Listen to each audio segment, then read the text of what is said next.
1 minute. Someone's keying their microphone. Okay, stand by for systems. Okay, Steve.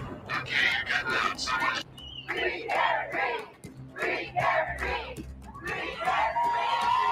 After years of unanswered questions, a break in the unsolved Gilgo Beach murders out of Long Island. All right, I'm done. I'm done. You're all right.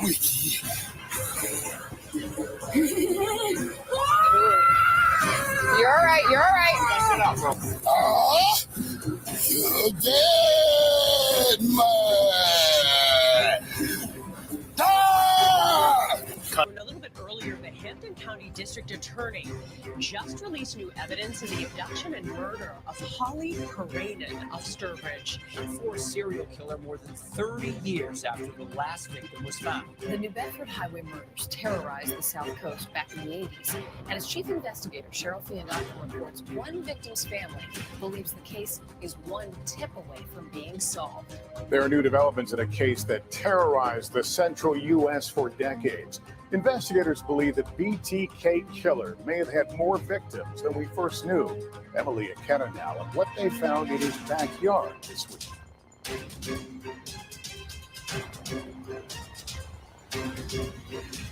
Hey!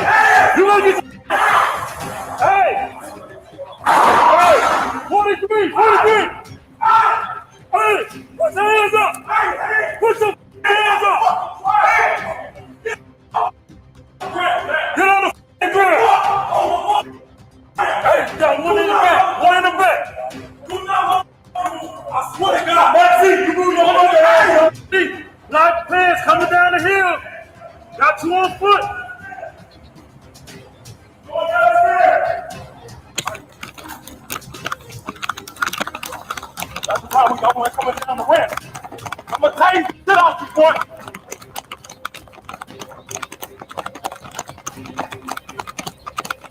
Coming down the ramp, gray sweatshirt, black pants, mask on. Guy just jumped down. Hey, he just jumped down.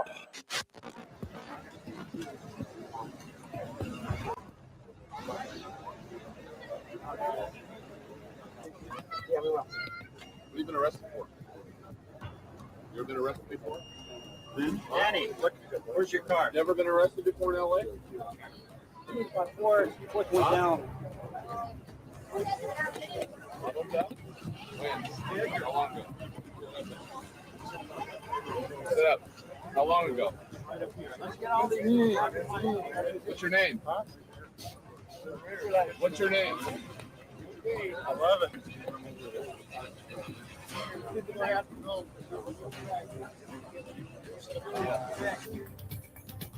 Developing this morning, new insight into capturing a suspected serial killer.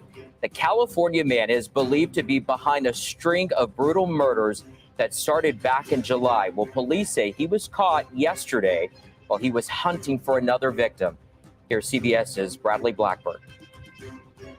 Stockton, California police say this is the suspected serial killer who has had an entire city frozen in fear. Wesley Brownlee was arrested just after 2 a.m. Saturday near his Stockton home. Tonight in Moscow, Idaho, Brian Koberger, the man charged with stabbing 4 college students to death, now indicted by a grand jury.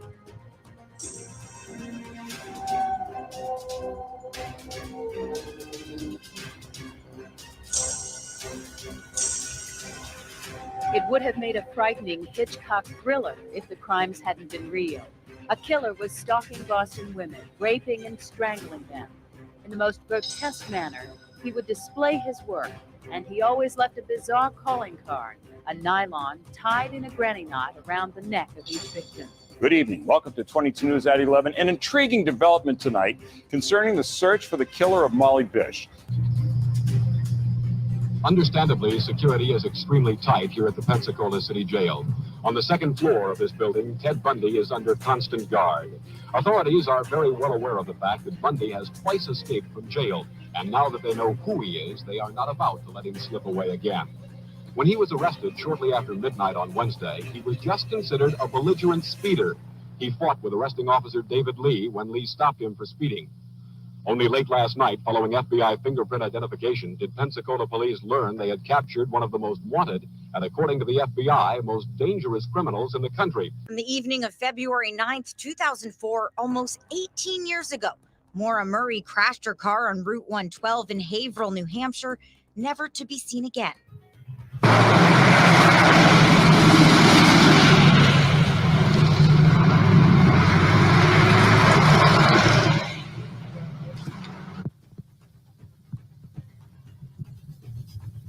I can't. Negative. I can't say. All I can say is this man needed help. This man seemed like a man who was coming up to a storm or to a climax. This very blood-curdling thing at one of the cutoffs where he said, children kill, and then sort of an agonized cutoff, enough to turn your hair whiter than mine. So inside the thrift shop, St. Vincent de Paul, attorney Melvin Belli and the San Francisco police waited for the Zodiac killer.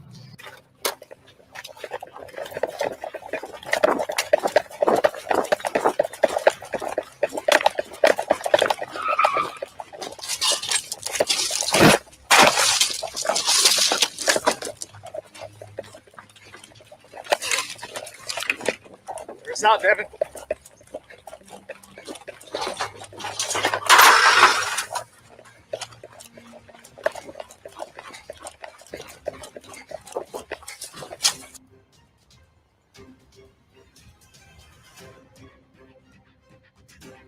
We're going to have a great time together. It may be the creepiest episode ever on The Dating Game, because this bachelor looking for love back in 1978 is actually a serial killer. This afternoon, we have learned a convicted pedophile who admitted to assaulting dozens of children will not be getting out of prison today. A lawyer for Wayne Chapman tells us several things need to be done before he's officially released. Many people are upset that Chapman will even go free.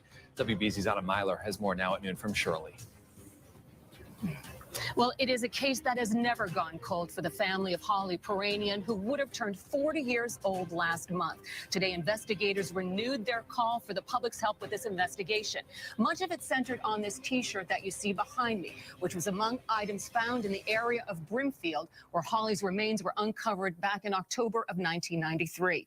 Take a closer look at it, with a very distinguishing color and Boston logo. Within the past 6 months, further forensic testing has been done, thanks to advances in testing procedures. Investigators want some very specific information related to it, and Holly Peranian's family hopes to finally have some closure. Koberger has yet to enter a plea, but his previous attorney said he believes he'll be exonerated. The indictment follows his December arrest at his family home in Pennsylvania. More than 45 days after Maddie Mogan, Kaylee Gonsalves, Xana Kernodle, and Ethan Chapin were found brutally murdered in this college house. According to court documents, Koberger's DNA was found on a knife sheath at the crime scene, and his white Hyundai Elantra seen driving here during a routine traffic stop. Devastating crimes. They compare, in the annals of crime, they compare absolutely with Jack the Ripper. Perhaps even worse, because they were quiet, deadly. The Strangler's first victim was Anna Slessers, a 55-year-old divorcee, brutally beaten and strangled while a parade passed down her Back Bay Street. From June 1962 until January 1964, 10 more women would die the same way. Believes he may have uncovered evidence that could lead to Molly's murderer. A lengthy article in the Worcester Telegram chronicles a custody investigation that ended with Gerald Battistoni serving up to 12 years for raping his girlfriend's daughter.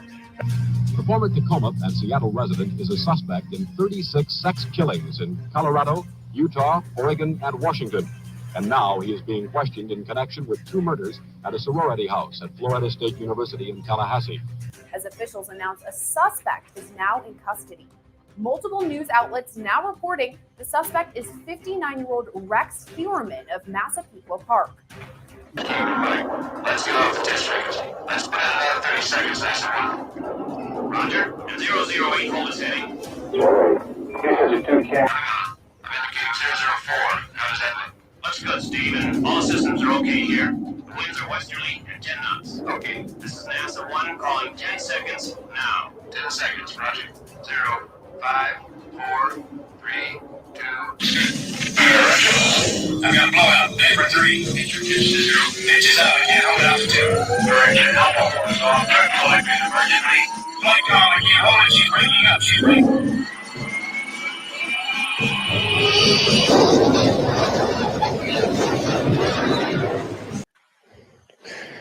Hey, everybody. Welcome to Yellow Cottage Tales. Good to be back. Tonight, I have a very special guest tonight. He's an author in one of the top true crime. This is a memoir, but it's a true crime story. Please, afterwards, we will have some discussion about the Karen Reed and some other guests related to the Karen Reed case. But please be respectful to this guest. He's a very esteemed author, and you're going to really like what he has to say. So let me introduce. This is author David Crow. Hi, David. Hey, Kevin. Great to meet you, and honored to be on your show. It's really an honor to have you here. And the book was really incredible. And I read some other memoirs, but what surprised me about this one was, the writing level was so high quality. I was thinking to myself, if this was fiction, it would have been a Pulitzer. You're so kind, Kevin. Thank you. It brings you right into the story. And actually, I want to just read everybody the first sentence of the novel. I was 3.5. The first time my dad told me we had to get rid of my mother. What a way to start a story. And I just felt right in those first 2 pages, the gripping tension. Kevin, a lot of people ask me how I remember all this. I couldn't forget any of it, right? I just think from my first memory on, I knew that I was dealing with a dad that was psychopath, somebody who's going to kill whenever he needed to. And it was my mom right off that he mentioned. And he tried to form me into a little criminal, tried to make me his protege. And I got into his head in a way that was frightening, but it helped me. Sometimes I could stop him, but it also meant that he would try to control me all the way through. And as you know from reading the book, he had quite a grip, and breaking free was really a hard thing. Yeah, it's and the thing is too is like one of the things that came to mind for me. It came to mind that the novel, The Great Santini, and the movie that was made out of that, and it just because your father is such it's a complicated character. It's not as simple as he's a psychopath that wanted to get rid of your mom. Just his own background and his attempts to be successful and the natural talent that he had. But bring us back to the beginning. Tell us about the setting, where this takes place, where your life begins. So the story begins on the Navajo Indian reservation, and the reason it begins there, the book is called The Paleface Lie. We had spent all of our lives, the four Crow children, me being the oldest male, being told things that basically turned out not to be true. But the reason the book starts on the Navajo Indian reservation is that my father got out of San Quentin for a crime that could have gotten him the death penalty. We'll talk about later about how he got through this, but having a high IQ really helped because, as he explained to me, most criminals, particularly violent ones, are complete idiots, and most of us are lucky for that. But the really smart ones are very difficult to catch. So anyway, when Dad got out of San Quentin, he had 2 big objectives. He had to get a job where you could lie about being a violent felon. Then and now, if you have to check the violent felon box, you're not going to get hired. And the other thing is he needed to make sure his accomplice couldn't find him because he had really, I don't know what words you'd use, but double-crossed his accomplice, a guy he dragged into his scheme and then threw away and blamed for trying to murder a guy. So he figured on the Navajo Indian reservation, 2 things would happen. One, he could lie, no one cared because no one really wanted to work there. And without disparaging the Navajos, I love the Navajo Indians. It was the greatest experience of my life to live on the reservation. But when I was a little boy in the 50s and 60s, the Navajos didn't have a lot of trained people. They've now, through all kinds of affirmative action and other programs, they've got an abundance of lawyers and engineers and everything that anybody would have. But back then, if you were Anglo and you applied for a job on a reservation, you had any skill set, you'd be hired. And if you didn't shoot somebody that day, you'd get promoted. So Dad could get a good job in a place no one wanted to work. He could lie about his references. No one cared. And he figured, way pre-internet and all that, that if you didn't put your name in the phone book, his accomplice would never find him. And he was right on both scores. And this was the job for the gas compressor company, right? Right. So Dad later worked for the Bureau of Indian Affairs, but the first job he had was with El Paso Natural Gas Company, which was a really famous company. A guy built pipelines from Houston to LA, and they had these giant turbine compressors to pump this natural gas, and they spaced them out every 30, 40 miles. And they leased land from the Navajo Indians because lots of natural gas there, and it was on a straight line between Houston and LA. So we were on land that the Navajo Indians loaned that was leased to El Paso Natural Gas Company. And all the families lived in these little houses built by the company. And basically, for 99% of the people, you started and died with El Paso. And you might move from camp to camp, but you were always an El Paso person.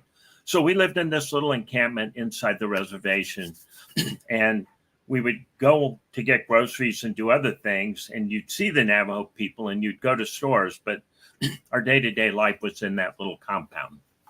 Mm-hmm. Yeah, it was, it was very kind of an Orwellian kind of description of El Paso with this giant station down there. And it also showed the complicated history of your father, who, even though he wasn't trained as an engineer, had learned everything and seemed to be very well respected by everybody in the plant in terms of how to run it. And then when there was a terrible accident there, again, going back to the movie The Great Santini, where a very complicated character does something heroic at the end of the movie, and your dad in this incident there was rushing people to the hospital and risking his own life. And exactly. So what Dad did was he read every engineering book, every physics book, every science book. And one of the sad things in my life is what he could have been had he taken his bad life experiences and played it forward and just been a good guy. But he wanted to make sure that every single person, particularly his family, knew every minute of misery he had and make their life miserable. But his IQ was off the chart. So when he got to El Paso, he read all the books, he got promoted, he could do all kinds of things. And he would teach Navajo men physics and engineering because they're very bright people, but they hadn't had the opportunities. He bought them slide rules, taught them how to use them. And on the explosion, Kevin, that you bring up, so when El Paso would build a new compressor plant, they would test them. And these are very high pressure underground gas pipes, and you put odors in the gas so that you get used to it if you live there, but so you can smell the gas. So one night Dad was working there, and all at once a tumbleweed blew by him at a very rapid, very high speed in a plant that should not have had any movement. He understood immediately that there was a big gas leak and there was going to be an explosion. He ran to the cutoff valve. There's a big, like a steering wheel. You run to it and if you turn it hard enough, you can shut the entire gas compressor off. And just as he was turning it, it blew up, blew into a big mushroom, and it burned a lot of the men that died within minutes. Some died within days. Some of them lived for months. But he scooped up all the men while burned himself, put them in a pickup truck, and drove as hard as he could to the nearest hospital, which is about 10 or 15 miles away. And he was in shock. So at one point, the pickup turns over. This is in the dead of winter. And where I lived on the reservation is very close to the timberline. It's up around 8,000 feet. So it's very cold. And so the pickup turned over. He actually got out and turned it back up. They found his shoes buried 18 inches in ice. I mean, you can do things in shock you could never do. Yeah. And he got all those men to the hospital. And as a result, he saved a good number of them, and clearly was a heroic thing because he was running through burned gas to pick people up. And, when Dad put his mind to the right things, he was incredible. But he was also himself very badly burned. I mean, wasn't he burned over most of his body and his hands, his face? When we saw him, when my mother went to see him, and you'll see this in the book for the listeners, she thought he was dead because she didn't recognize him. She said his head looked like a burnt pumpkin, which I'm sure it did. But he lived, obviously, and gradually recovered. And he never looked quite the same, but they did a good job. Yeah. But it took a long time for him to get out of the hospital and recover. And again, several of the men died, and several of them had terribly compromised lives. I mean, being burned over most of your body is a terrible thing. Yeah, that's I know a little bit about, I know something about burns myself. I was a victim, and so I've researched it, and to the extent that he was burned, for him to even the survival rate must have been even. It was not a guaranteed thing that he was going to survive his injuries there. Yeah, particularly back in the day, right? They didn't have a lot.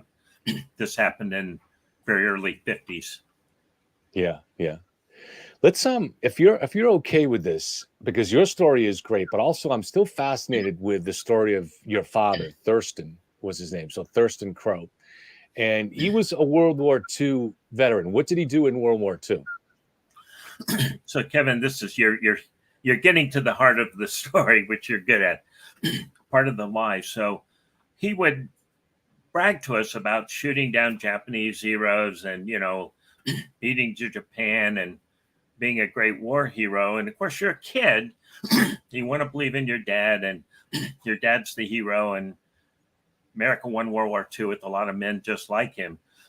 But as I got a little bit older, I realized that he was born in 1927. And for the men born that year, they turned 18 in that year, some point in that year. They were in and out of training before when the Japanese surrendered in August of 45. So essentially, Dad went to Great Lakes Naval Training Center in Michigan, trained, went to a port in New Jersey, went to New Orleans and Los Angeles. He never left the United States, and he never fired a shot. Right. And as I eventually told him as an adult, the only Japanese thing you would have shot down is maybe some sake at a Japanese restaurant, which he did not.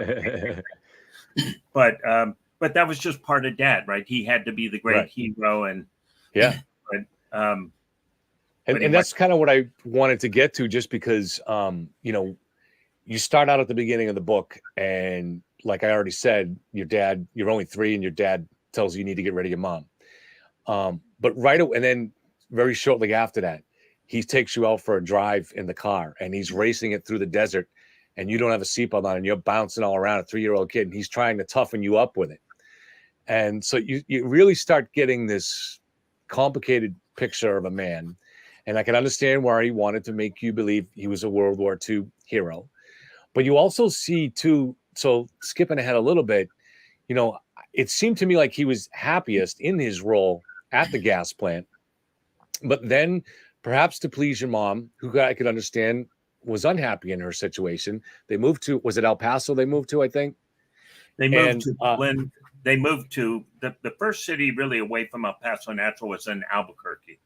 Albuquerque, I'm sorry, that's right. Yeah, Albuquerque. And so when you move to Albuquerque, it forces him to give up that job that had becomes, he takes on he goes into selling insurance. But in many ways, that was kind of the downfall. And you could see all the dreams that he had been chasing despite having no opportunities growing up, just using his natural ability. And now it's kind of coming off track a little bit. Yeah, what Dad had unlimited ambition, but his problem was, instead of using his intelligence, I mean, he had plenty of that, and he did all this reading, he would try to intimidate people and bluff them. He was a typical bully. And it worked for him way more than it didn't. But he's selling insurance in Albuquerque, New Mexico during a recession. And I think even 1960. But in any era, when you're trying to sell insurance, when the economy is down, Yeah. people are not big on buying life insurance. And these were whole life policies. And he's living 100% off commission. And it worked well for the first few months. And then all at once, he wasn't selling any policies at all. And I learned two things there. One, that Dad was mostly bluff, right? Once he couldn't just blow people away with his brightness and make them buy. Yeah. He didn't know what to do. And I also learned that my unhappy mother would be unhappy anywhere she went, because every time we went to some other place, they were the greatest people in the world. And then very shortly after that, they're the most horrible people in the world. And they were always horrible for the exact same reason. And even as a kid, I could see, okay, this is never going to be okay. Yeah. Yeah.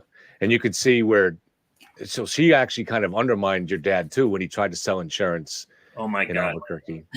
So there's a scene in the book that's, a lot of this is almost unbelievable, but it all happened. Yeah. So she decided that he was meeting women that were attractive and more educated. I mean, she dropped out of 9th grade, so it didn't take much to be more educated. And all at once, it scared her. She's in a city, a real city, and people are well dressed and they have good professions. And the secretary is dressed nicely in this office, the whole thing.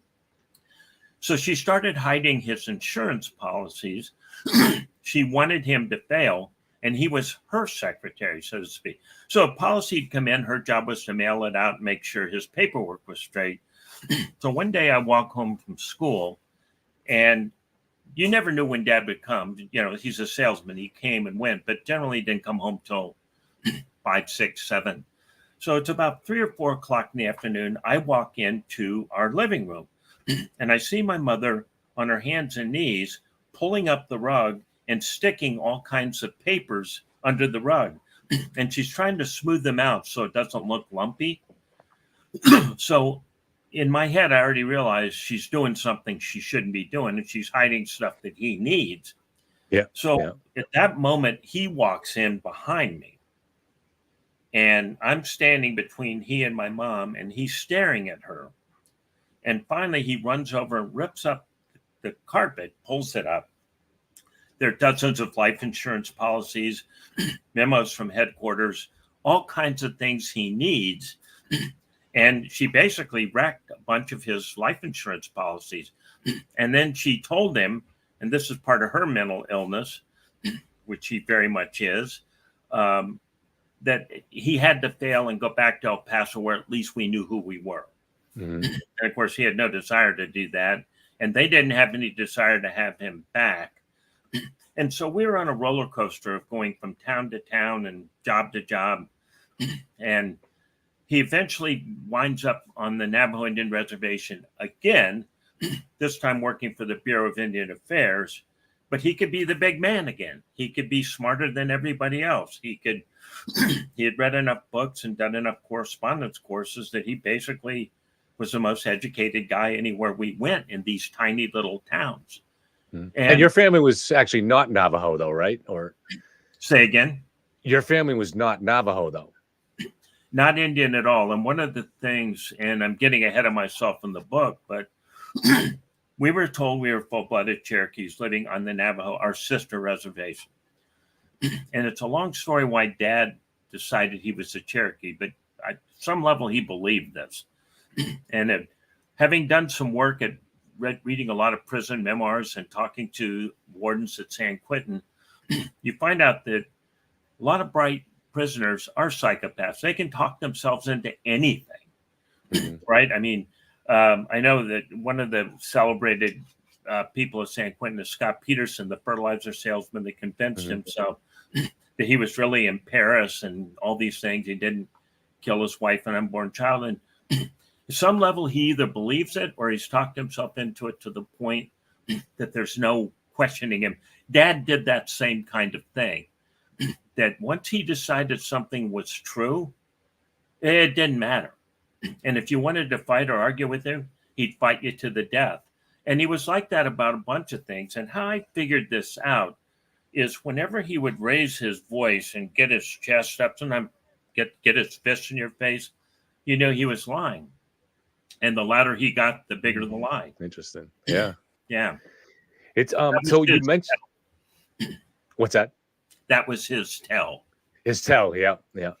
So your family ancestry is not Native American as far as you know. It's I know it's not. My Yeah. wife has done 23andMe and Ancestry.com, and I traced the Crow family all the way back.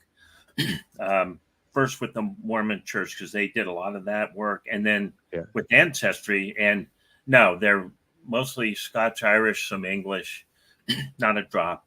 Not a drop. Yeah. Did he have people on the reservation convinced? I think so. Part of it there was he was swarthy and darker, heavier set. Yeah. But he believed it at least. So I'm going to fast forward something that's so six months before he died. This last year, I was his legal and medical guardian, which is very interesting. But one of the things I would confront him with these things and then realize it was a big mistake because all he'd do is want to fight with you and you weren't going to get anywhere. But about 6 months before he died, he was in a rehab center and I was visiting him every day. And it was, one of those things you have to do when your parents at the end of life. And he never understood why I helped him because he said, if you reverse the roles, I'd never help you. And I said, well, I'm going to be the son you don't deserve, which kind of blew his mind. But anyway, I got a call about 3:00 in the morning, woke me up, and the hospital said, look, the rehab, he's fallen out of his bed, and you're going to have to come help us. We can't pick this guy up and put him back in the bed. So I said, okay, I'll get dressed and come help. And as I got dressed and was leaving, he did what I call butt dialing. He somehow hit my number again, and it just recorded everything he said. So a male nurse came in, said, Mr. Crow, we have to get you off the ground. Let me get to know who you are. He went into this whole, I'm a full-blooded Cherokee warrior. I have a roll number. I'm an elder in the tribe. My people have been violated for hundreds of years. So I'm driving along and I'm actually laughing my head off because he's just making this shit up as fast as he can. But he did it in a way, and he did it often enough with people that at some level he either believed it or what I think is he grew up, forgive this terminology, as a white trash, oaky, Dust Bowl Depression era kid. He hated the people who raised him. He hated everything about his life. The Cherokees were everywhere around him in that part of Oklahoma and Texas. He identified with something he thought was superior, but he also thought the Cherokee Indians were picked on. And so he had a kind of a, he was a guy that felt always abused and always thought that he got cheated. And it gave him an identity he could relate to. Yeah. It gave him some pride. It's the only thing he could be proud of. And as kids, we were proud of it. And when I told my siblings, you don't have a drop of Indian blood, and I sent them this stuff, I don't think they were ever more deflated ever because it's the only thing we were proud of. Mm. And I would have been proud to be Cherokee, but I'm not. Yeah. It's interesting. You've mentioned several times the idea that your father might have been a psychopath. So I've done a lot of studying of psychopaths, reading books on it and stuff like that over the last few years. Not claiming to be an expert, but this one of the original works was The Mask of Sanity. So it definitely, your dad has that ability to don a mask and even convince himself that it's real. But one of the hallmark of a psychopath is that they are incapable of experiencing empathy with another human being. Do you find that was the case with your dad? Because I saw a lot of examples of he was clearly, when your little brother kept getting hurt all the time, your dad was clearly torn by that. Yeah, I mean, and you have more expertise on this than I do. I don't know that he was a pure psychopath. I think, I don't know if there's a hybrid level, but here's what I do know. That if there was a crisis, he wanted to be the hero, right? So once my brother wasn't about to die, he didn't give a damn. I mean, that was it. He didn't come in every day and, are you okay, son? He would respond the way you would hope he would. He had incredible empathy for animals, way more than he did for humans. But he would not hesitate to kill somebody if they got in his way and he needed something. He would not hesitate to justify any action. But one of the things about him and the complexity, Kevin, and I know with some of these psychopaths, it can be very, very complicated, right?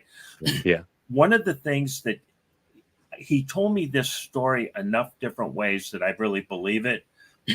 So when the warden of San Quentin and the chief psychiatrist and the chief medical officer all worked in the central office.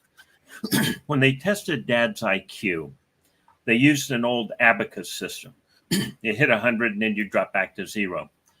So the first time the chief psychiatrist talked to him in the fish tank, he saw his IQ was like 68. So he's talking to my dad and he says, "Why did you fake your IQ to be so low? What are you doing?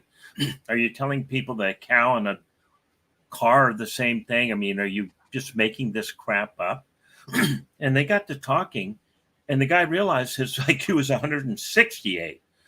And they really had not used, in his use of the abacus, it had never done that. So he started talking to this guy, and he really got into his head.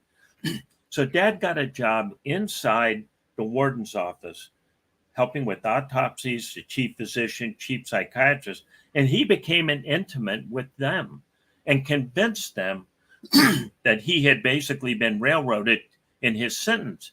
So I asked Dad about that several times, and he said, "I would go back to my cell and laugh. I could convince them of anything." And he said, "Son, you know what the dumbest thing on earth is? A white, very well-educated liberal. They'll believe anything you tell them." He thought it was hilarious. Yeah. They were that gullible. And I'm looking at him like, well, first of all, you're a bad guy. Second of all, these guys their only training is to find out if you're making stuff up. This is the chief psychiatrist in a death penalty penitentiary, for God's sakes. They're not easy to fool, right? They're expecting you to say, "I didn't do it." No one's guilty in a penitentiary. I found that out too. Yeah. They may have done something else, but no one's there for the crime they committed. Right, right. He joked about that. He would tell me how stupid the guys would come to him for coaching on parole, say, "Well, what should I tell the warden?" "Well, tell him you'll never do it again. Tell him you've learned your lesson. Tell him you've rehabbed. Tell him you've thought this through and you know it's a terrible thing." So he talked about one guy went down and he had killed a guy, right? And the warden said, "Would you ever kill again?" "Of course not. I would never kill. Killing is wrong. I've learned my lesson. I see the light." And he said, "Well, let me put together a scenario. Guy cuts you off in traffic, gives you the finger, you wreck your car, he gets out and like makes fun of you." He said, "Well, I killed the son of a bitch." Warden says, "Parole denied." And he go back and tell Dad what he did. And he said, "Are you an idiot? Don't you understand that they're going to give these scenarios to you to pull you out of your rote, memorized, response?" He said 99 guys out of 100 were too stupid to figure this out. He thought they were all stupid. He thought the whole thing was funny. Yeah. And I mean, it's crazy stuff. How long was your dad's sentence originally? I know he only did 3 years, but how long was his sentence? He had, it would have been life, except the guy he thought he killed didn't quite bleed out. And it took 6 weeks for them to find out whether he was going to live or not. And he lived. Yeah. He was blind, but that saved him. Otherwise, it would have been premeditated murder. And then when he befriended the warden and the chief psychiatrist, he convinced him my mother was raped. And what happened is the guy Dad tried to beat to death made a really stupid remark. "I'm dating your mom, wish I could date you." It was sexually offensive, but it was not. He never touched her. He never used foul language. And Dad convinced them that he was railroaded and she really got raped. And she was hysterical on the stand. And he got away with it. And he's one of those guys that just got away with it. And so while before things went bad for your dad career-wise, was he committing crimes at that time? Like, so when he was working for the gas company and selling Yeah. insurance? He always was. One of the things that Dad and I always did, he always had P.O. boxes everywhere we went. And he always buried a lot of stuff. And he and I would basically, he would say, I'm going to bury some things and you'll find them in this yard or this place. And you need to memorize this number for the lock. And so we would play out these games. He knew I loved baseball, and he'd say, box number 1 will be Mickey Mantle. And what that meant was Mickey Mantle's year that he was Triple Crown winner, he batted .356, hit in 112 home runs and 54 home runs. That would have been the number combination I needed to remember. So if he said Mickey Mantle, I knew that's what it meant. And then the second part is he would steal tools and fence them to other people. And he would ride with me and tell me stories about murders in prison and stuff. And I was his lookout. And we had a system. On the reservation, they put tools in these gigantic Quonset huts, right? These World War II Quonset huts. And they didn't do a very good job on inventory, but they had expensive tools, electric saws, electric hammers, stuff that the ordinary guy didn't have. So he would steal all this stuff, put it in the back of his car, and we would go to these certain places and fence it. And he'd meet up with these guys, and it would be cash. And they'd send him notes to his P.O. box. He had stuff like that going on all the time. And I was the only one that knew about it. He didn't trust my brother because my brother would spill his guts, so to speak. Yeah. He didn't talk to the girls, but I always knew. So if somebody approached us, he's inside stealing tools, and I'm outside watching for him.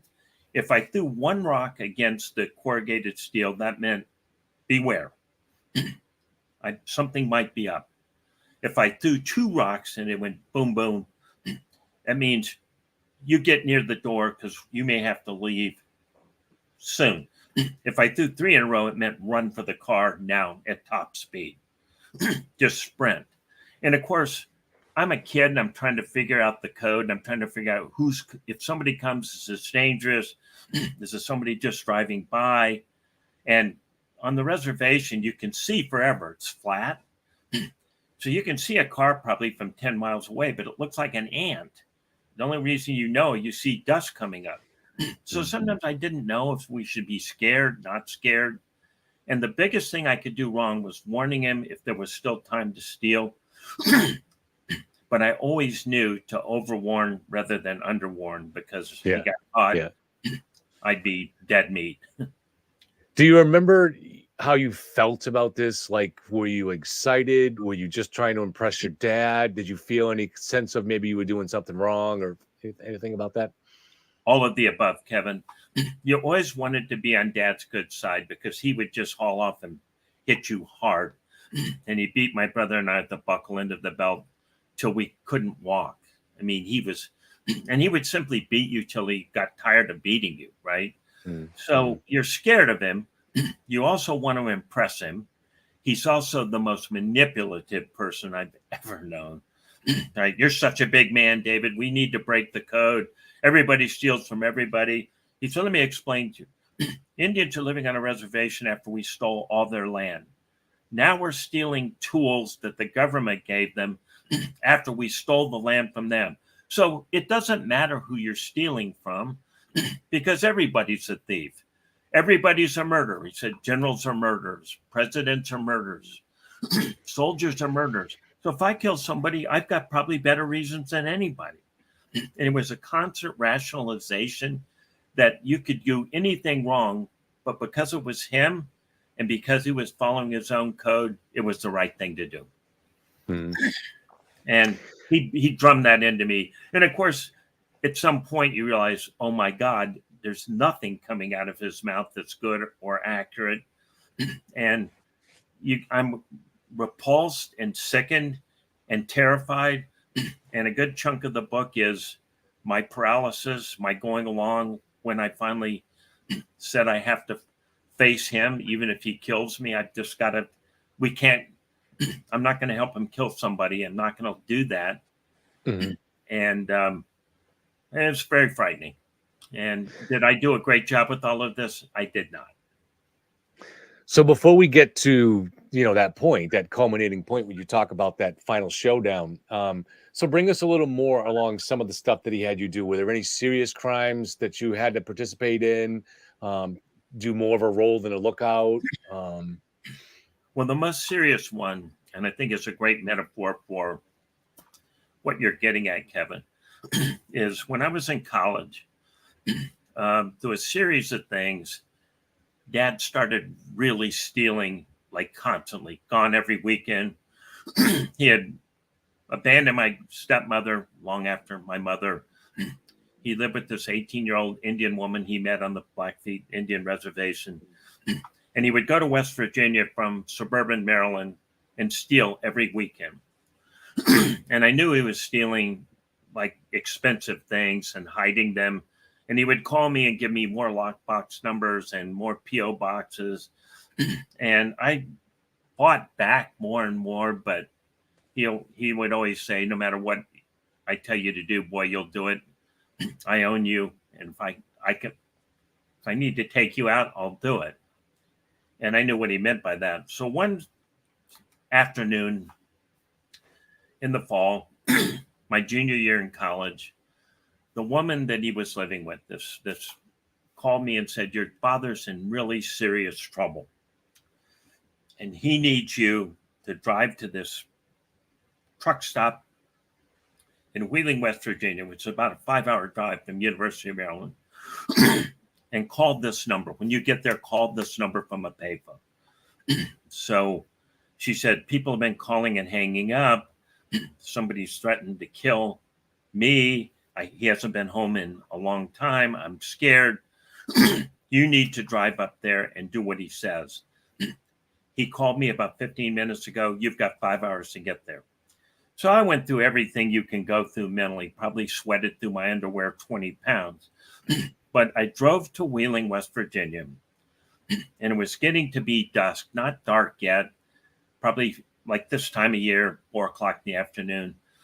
I go to the payphone and call a number. He comes within a very short period of time. He's with 2 guys in a car, and these are the 2 sketchiest looking human beings you've ever seen. And he said, what you have to do is follow me to the end of a dirt road, turn your lights out, and follow the headlights on the car in front. And when you get there, we're going to have to bury something. And don't you ask what. And I could see on his clothes there was blood.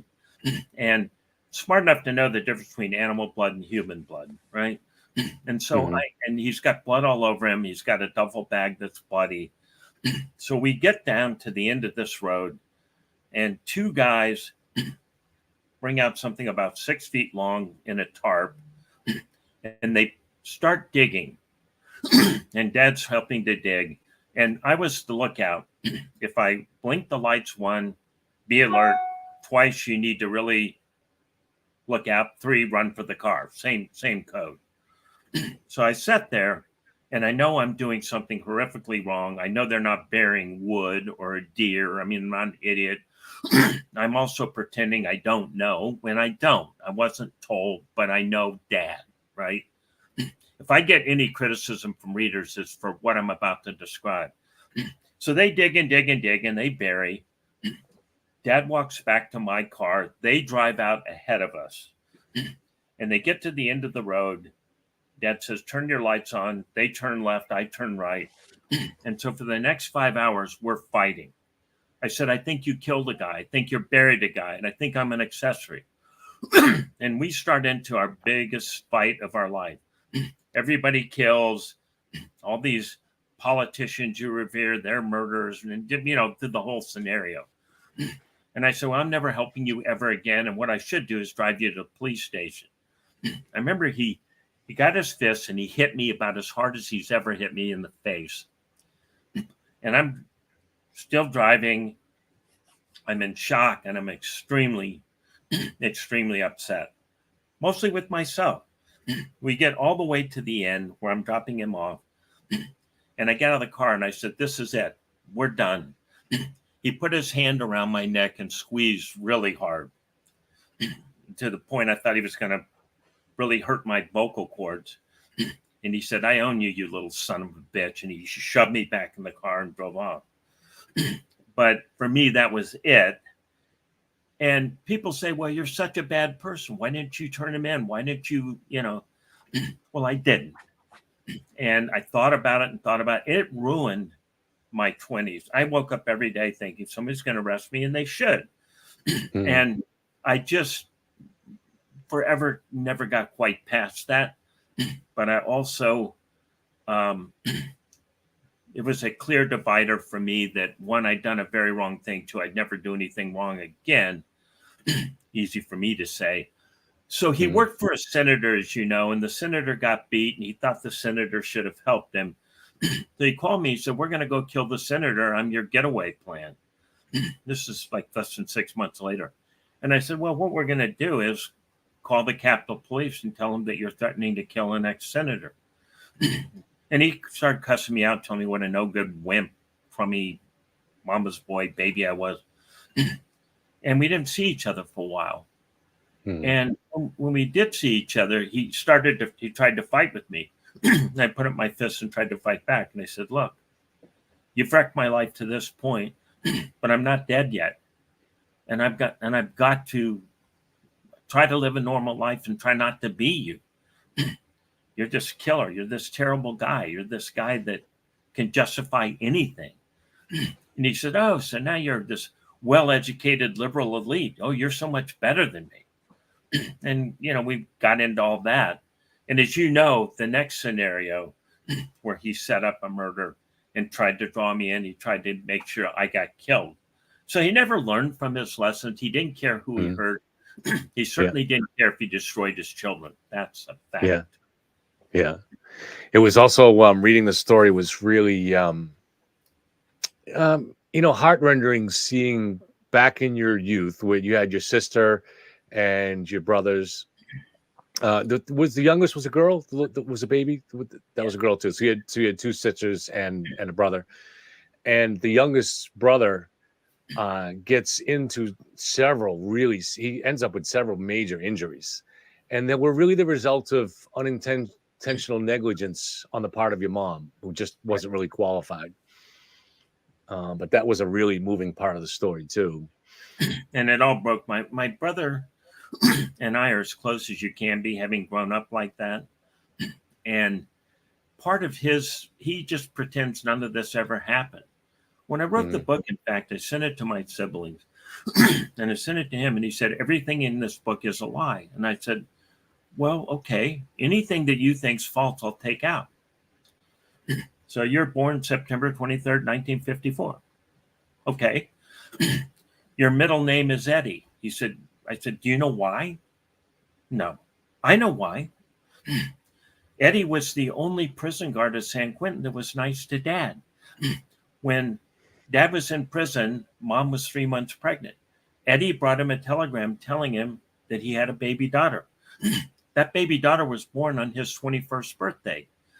Eddie was the only guard that didn't hit at him, bully them. And I said, I know 1,000 things you don't know.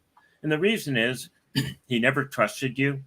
You never understood that if you speak to everything he does, you're going to get in worse trouble.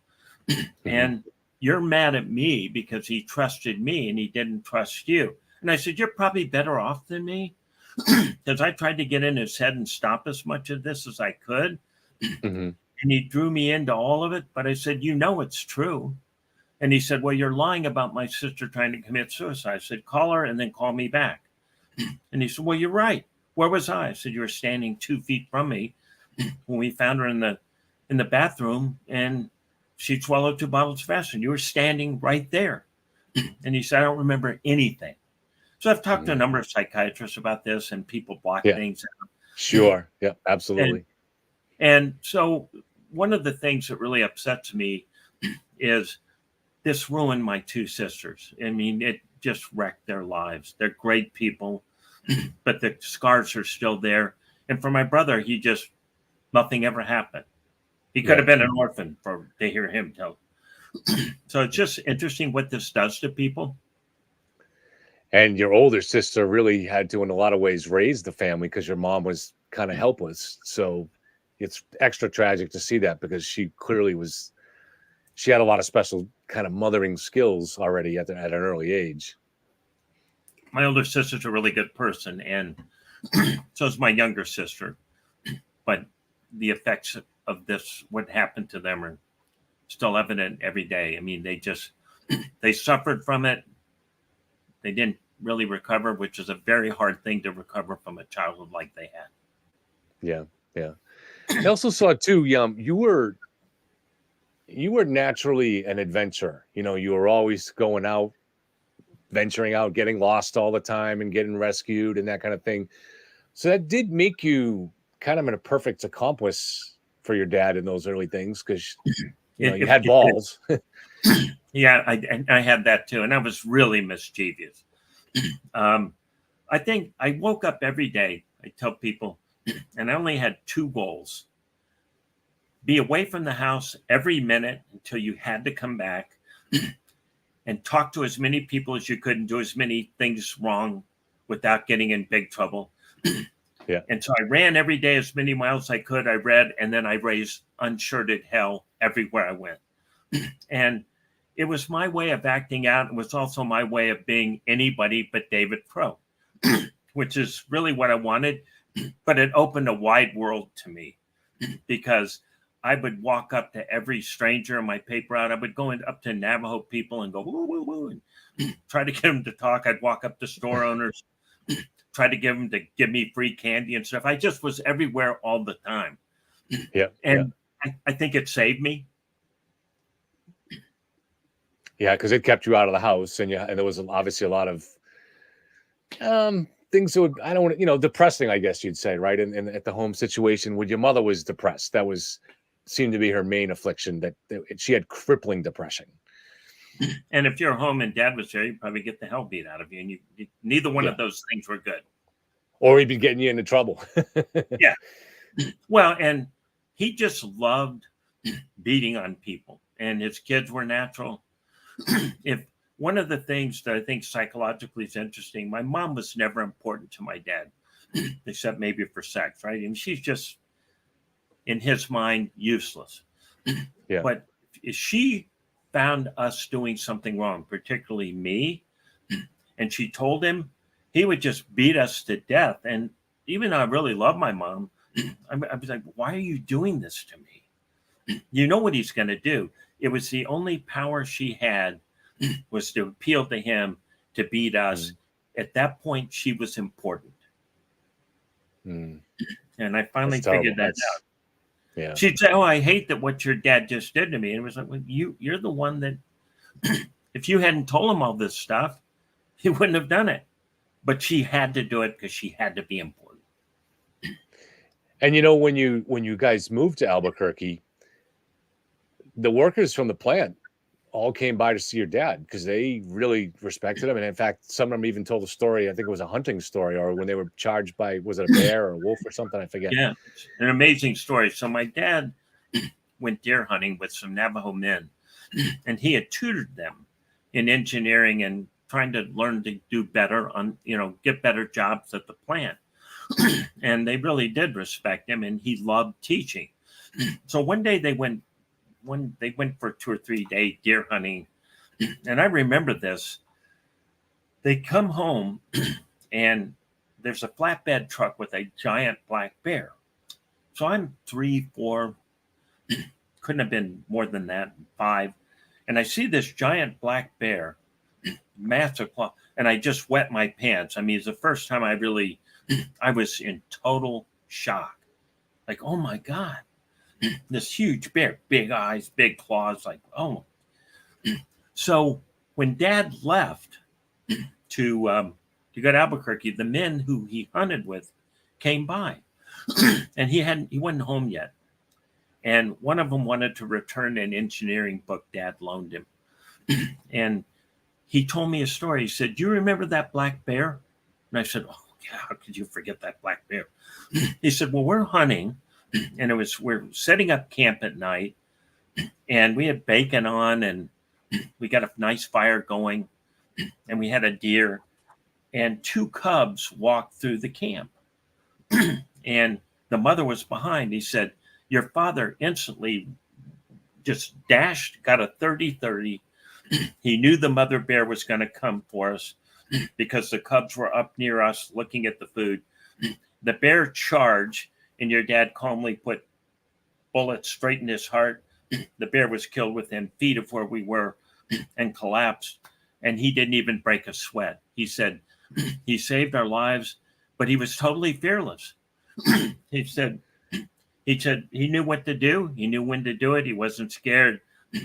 Killing that bear was nothing to him.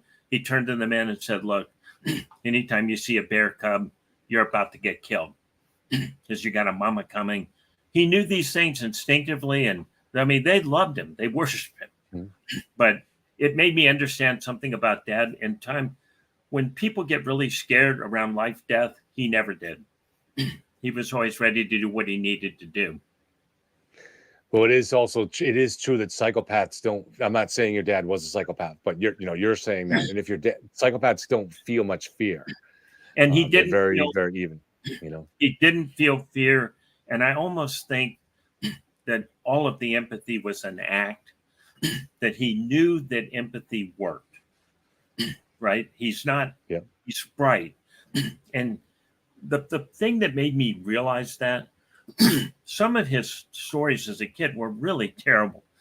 His mom making him pick cotton from morning till dark at 6, 7, 8.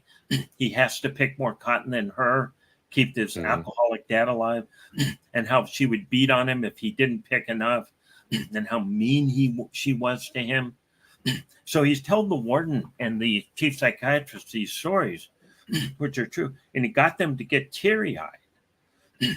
They weren't lies, they were true, but he tried to turn them into, well, the whole world's against me, and I didn't really kill a good guy. The guy raped, and because I'm nobody, I got steamrolled. But so I'm crying. But I said, so how did you handle it? When I got back to my jail cell, I started laughing. These are just stupid, white, well-educated liberals. They're idiots. And he just started laughing and making fun of them. And I said, but Dad, some of what you told them was absolutely true. He said, well, you need to throw in some of that. I mean, they're not idiots. So there was always this, let's BS people. And if it was a sad story he told, it's because he wanted something from you. Well, I noticed something interesting. So your dad had been telling you a lot of stories about being a hero during World War II, and those turned out to be false. But when he did do something actually heroic, and he never told you that story about the bear, it took the guys to tell him later. What do you think about that? I thought about that a lot, and how I think Dad was fearless, but he had a terrible, terrible inferiority complex, and a terrible complex that no one loved him. And so being fearless was no big deal, but doing something heroic was a big deal. He wanted you to react to, oh my God, poor Dad. You were raised living under bridges and cars. Your mom beat you all day long. You had to save the family. But just merely killing a bear so it didn't kill you, so what? So it didn't live up to the stories, huh? Yeah, and it was strange because he was a very confusing dad. How much he loved knowledge. I mean, one of the things that in the book to me that really symbolizes him, on a long day on the reservation of doing nothing but stealing, we stole a ton of tools. The trunk was full, and we're driving along, and he just stops dead. It's 100 degrees in the desert, right? If you look at the little black strip of road, it looks like a snake because you see ripples off of it. Your sweat has sweat. He stops the car, and I look around like, what the heck's wrong? What are you doing? We're 10 miles from anything. He gets a bag of jerky, and he gets some water. He kept bags of water. And he starts walking into the desert, tells me to follow So there's a coyote who's trapped. So the Navajos hated the coyotes because the coyotes killed their sheep. There's pretty good reason for that. And symbolically, they symbolize the devil. There's a lot wrong with coyotes. But he doesn't see that. He sees them just doing their job. They're coyotes.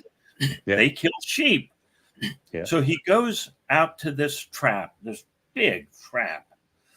And he says this coyote hadn't been here very long. So he used it, and he was so strong, like an NFL linebacker. He puts a towel around this coyote's neck with one hand, puts his foot down, and pulls the trap back. And I'm looking at muscles and blood vessels just rippling, like Schwarzenegger rippling. He pulls the trap all the way back. He's got this coyote by the jaw. He looks at the coyote's paw, and the coyote's scared. He's going to bite anything. Yeah. And puts some jerky down, puts water down. He says, I want you to walk backwards very slowly. So he very slowly unwraps the towel, puts his arms out, and walks away from the coyote. And after the coyote snarls and does a bunch of things, it eats the jerky, drinks the water, and limps off. So we get back to the car, and I said, Dad, who cares? And he starts into another philosophy of life. This is nature. This coyote's doing what coyotes do. And it's not right to trap them. It's not right to kill them for doing what nature intended them to do. And he said, stop, look around. Where are we? We're standing in a gigantic desert with nothing but rocks and dirt, Navajos, and no towns for 100 miles any direction that are bigger than, 10 houses and a gas station. He said, no, we're not. Millions of years ago, this was an ocean. And he describes Arizona in archaeological time, the dinosaurs, the ocean. And he describes everything up till the minute. And he turns to me and he said, if you don't understand science and literature and history, you're dumber than the coyote. Don't you ever go anywhere in your life and do anything in your life where you don't know everything about it. I expect you to read all the English greats. I'm going to make you read the Rime of the Ancient Mariner, one of the great poems in English literature, and you're going to tell me what it means. And I'm going to make sure you know these things. So we're going back and we're having this great discussion about learning. And we just freed this coyote. So about 2 miles later, something like that, we get to a place called the Navajo Inn. The Navajo Inn was a uniquely crazy place. Indians can't drink on a reservation. And legally, they couldn't drink off the reservation until 1953, which is one of those quirks. Prohibition didn't mean the end of prohibition for them. Huh. So they're not on a reservation, but they can walk to this place and drink. This place, which was really basically a 1 block long cinder block place, sold more beer, wine, and liquor than any place in the entire state of Arizona, including Phoenix. So we come along, and there's this truck that's smashed against some rocks. And it's got a government license, a GS. And he says, oh, hell, I have to investigate this. I investigate accidents for the Bureau of Indian Affairs. And so he said, I don't want you getting out. So I'm looking at this truck, and the windshield's gone, the front's like an accordion, and I see a shirt hanging over a steering wheel, but I don't see a head. And I'm thinking, it's 100 degrees, it's an optical illusion. This is weird. This is like looking at a magic trick. So I look out and I can't figure out what's going on. So being me, I jump out and run to the front of the truck. And there's Dad with a clipboard. The head is severed from the body. The guy had long braids. He picked the head up. And I just puked. I mean, just like, because, and he said, oh, God damn, you are such a wimp. You're such a little coward. Get your butt back in the car. He said, I don't know why I take you anywhere. So I don't get back in the car. I'm just standing there. He takes this head, puts it in the front of the cab, writes up the accident, goes to some payphone to call it in. And he said, let me explain, son, the fact that this is the most unjust world there is. Here's the Navajo Inn that's 800 yards from the reservation. They can't drink on it, but they can kill themselves in record numbers off of it. There are more dead Indians on this road than any place on earth. The white man steals their land, gives them a reservation, tells them they can't drink, creates the Navajo Inn where they drink, spend all their salary, and then kills them off. And you talk to me about justice.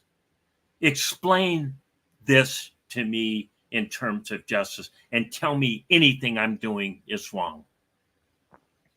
And we did that. David, the coyote story, it kind of strikes me. So one of the things when I was studying the psychopaths, the difference between a psychopath and a sociopath is that a psychopath is born, their brains are wired that way. But a sociopath ends up with similar characteristics, but it's through the environment that he grew up in.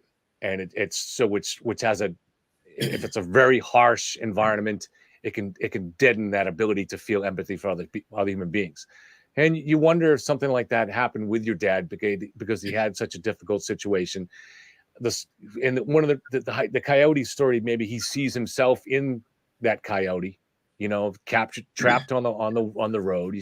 It's probably an animal that he admired a lot for its wiliness and its being a scavenger and a survivor.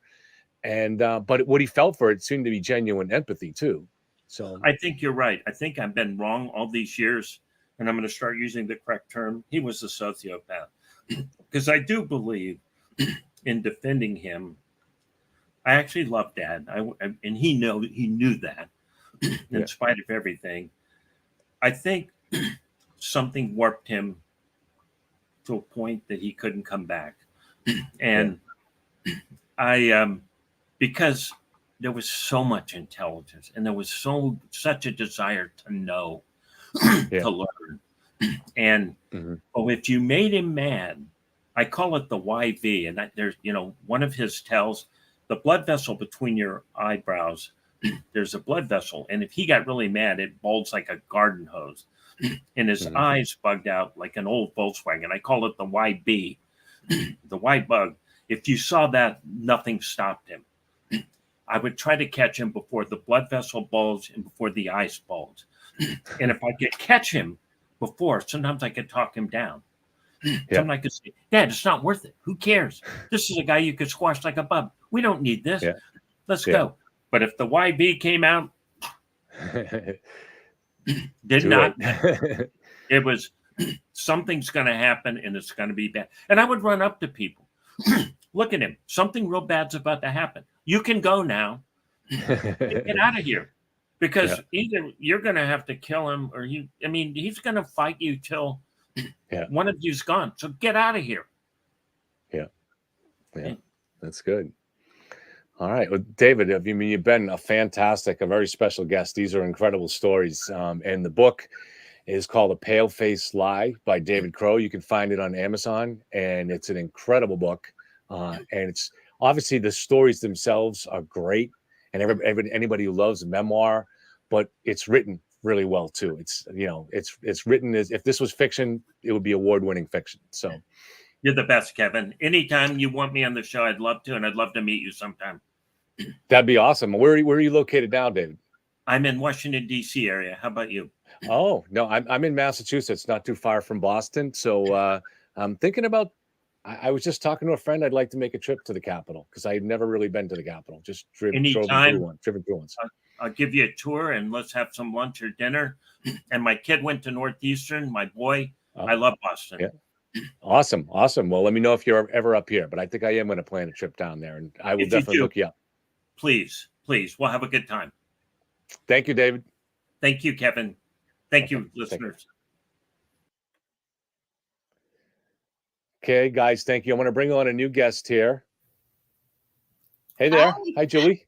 How are you? This is Julie's first time on the show. She is in Indiana.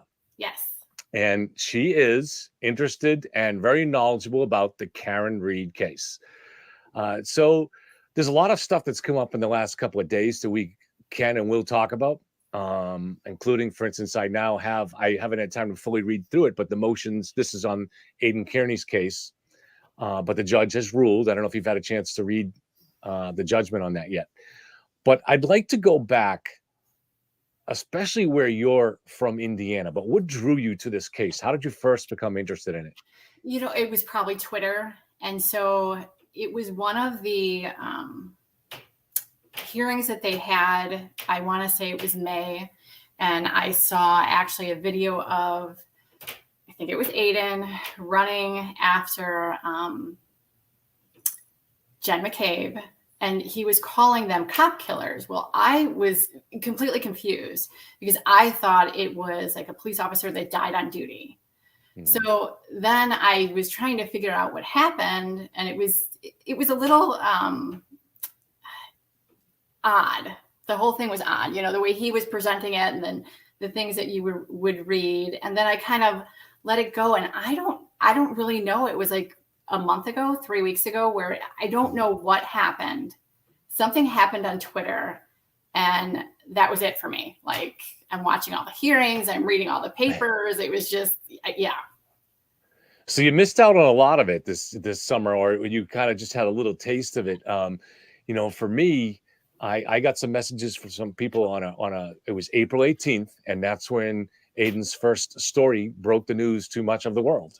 Most of us really didn't know anything about it, except maybe hearing a little bit about John, getting hit by his girlfriend or something, or whatever it said in the news, Sure. And, and for us, I think what really, for a lot of us, and just certainly for me, what drew me in right away was the idea of this Jen McCabe, the woman who was a friend of John's, was searching at 227 for how long to die in the cold when she had no idea that he was doing that. And so that suggested strongly that there was a conspiracy right away when you hear that. Sure. I think everyone thinks that. Yeah. Yeah. And then there were so many other aspects of the case. And there was a lot that came out right away in Aidan's first article that had been put together, put together with the defense, helping him out and him asking questions to the defense. So it was a long summer of asking these questions and trying to get to the bottom and not that we're at the bottom, we haven't had the trial yet. Right. So where were you initially? Were you leaning conspiracy? Were you on the fence? Were you? Oh gosh, no. And I will say that about me. I'm very cynical. Not a conspiracies do happen. However, especially when you get on Twitter, and all of these cases, you always have these crazy people that think there is some kind of conspiracy going on. So when I looked at the people involved that were supposed to be, the main players in this conspiracy, they just do not strike me as people that are criminal masterminds. It's hard for me to look at Jen McCabe and think that she's orchestrating this whole thing. And the story of it, it doesn't seem in their conspiracy that it was planned, that he just showed up and something happened. And so you were telling me that he comes into the house, within minutes, he's beaten to death and attacked by a dog. And just like that, everybody just goes into place and they get all these. I don't buy it. I don't buy that at all. I could be wrong. And if I'm wrong after the trial's over, I will admit it, but I just don't see it. Was there anything maybe not now, maybe some of it's been dispelled, but was there anything in the conspiracy theory that made you give pause and say, yeah, maybe there is something going on here? You know what? There are holes in the prosecution's theory of what happened. I don't know if we're ever going to truly know exactly what happened, and I don't know how you approach things. So for me, I have a thought and I believe it and it's true. And how I challenge that is you have to also believe that the opposite of what you believe is true, right? And so that's when you can find the errors in your thinking. But every time I do that with this, I just can't buy into the conspiracy. Right. And now I remember exactly what it was that brought me back to this. It was someone who I'm friends with on Twitter had sent me a message like 2 weeks before and was talking about what Aiden was doing to John's family. And I kind of saw it, but then I didn't really watch the video, and something sparked it. And I listened to that video and the way he spoke about his mother and his brother. And I was done. For me, it's really important, especially if you're in that space, to remember that we have to respect victims. We have to honor victims. Right. You don't speak that way about somebody. And I just, even to me, it was like, from this is my impression. I don't know if it's true. They didn't buy into his thought. And so then he attacked them. And I just don't think that's okay. Is his thought correct? I don't know. I have no idea. Yeah. But the reality is, you're talking about people that have had a great loss and they're grieving. So however they deal with that and whatever they think and whatever they believe, just leave, for God's sakes, just leave them alone. And then to see them coming into the court and, there's this crowd of people and they are booing them. I don't know how you get to that point when you're part of a crowd that you think that's okay to do to these people that are coming to court because they've lost somebody that they've loved. I don't understand that. I don't understand that mentality. I never will. It just blew my mind. And then I was like, well, no, now I need to know what's going on here. And so what I do, and I don't know how you approach it first, but with these cases, the first thing I look at is the attorneys, right? And so I looked up Yannetti and I looked up Jackson. And one of the things that I noticed about both of them is they are very skilled at getting cases dismissed. So I think what we're seeing now is a strategy, and they really need the public to do exactly what some of these people are doing, because they're trying to pressure the prosecutor to drop the case. I think that's my personal opinion, why all of this is happening. When you look at I don't think they'd ever be able to get the prosecutor to drop the case. Oh, I don't think so. I think it's making it actually worse. I think they're digging in. So they've been successful. They've both on their own have been successful in having cases dismissed in the past. It's not going to work here. It's just not going to work. They need to drop it because it's going to go to trial. I do know people that I've been speaking to that think that she's actually going to plead and that there won't be a trial. I don't think that's going to happen either, because I think one of the things that bothers me, if she is guilty, was the hearing where they showed up in the limousine. So the limousine shows up and there's the crowd of people. I think they've just booed John's family. And she gets out of the limousine and she's smiling. And it was like she was just reveling in that attention. So I don't think she's going to give up either. I think and then a couple of weeks later, she was filming downtown with Dateline or 2020, and afterwards with the driver went and took pictures with Free Karen Reed protesters that were on a bridge with signs, and she got out like a celebrity and took photos with them. So she's enjoying the moment. And I haven't seen, I watched the interview that she did. I've not seen any emotion for him. Not a tear. Not one of the things that struck me is she said at one point in the interview, and on top of everything else, I cracked my taillight. So she thought that he was dead, which would be horrible, right? Think about your partner is dead. The person that you love is dead. How would that taillight even matter to you? It would be inconsequential. I wouldn't even have said anything about the taillight. But then to say it like that, like it was just another nuisance. It sounded like a nuisance. And that just did not sit well with me. Yeah, I don't know. I mean, I have to be fair that I have a hard time we have to be careful about going back and piecing taking little pieces of witness statements and they're out of context, and we don't know exactly, what's happening.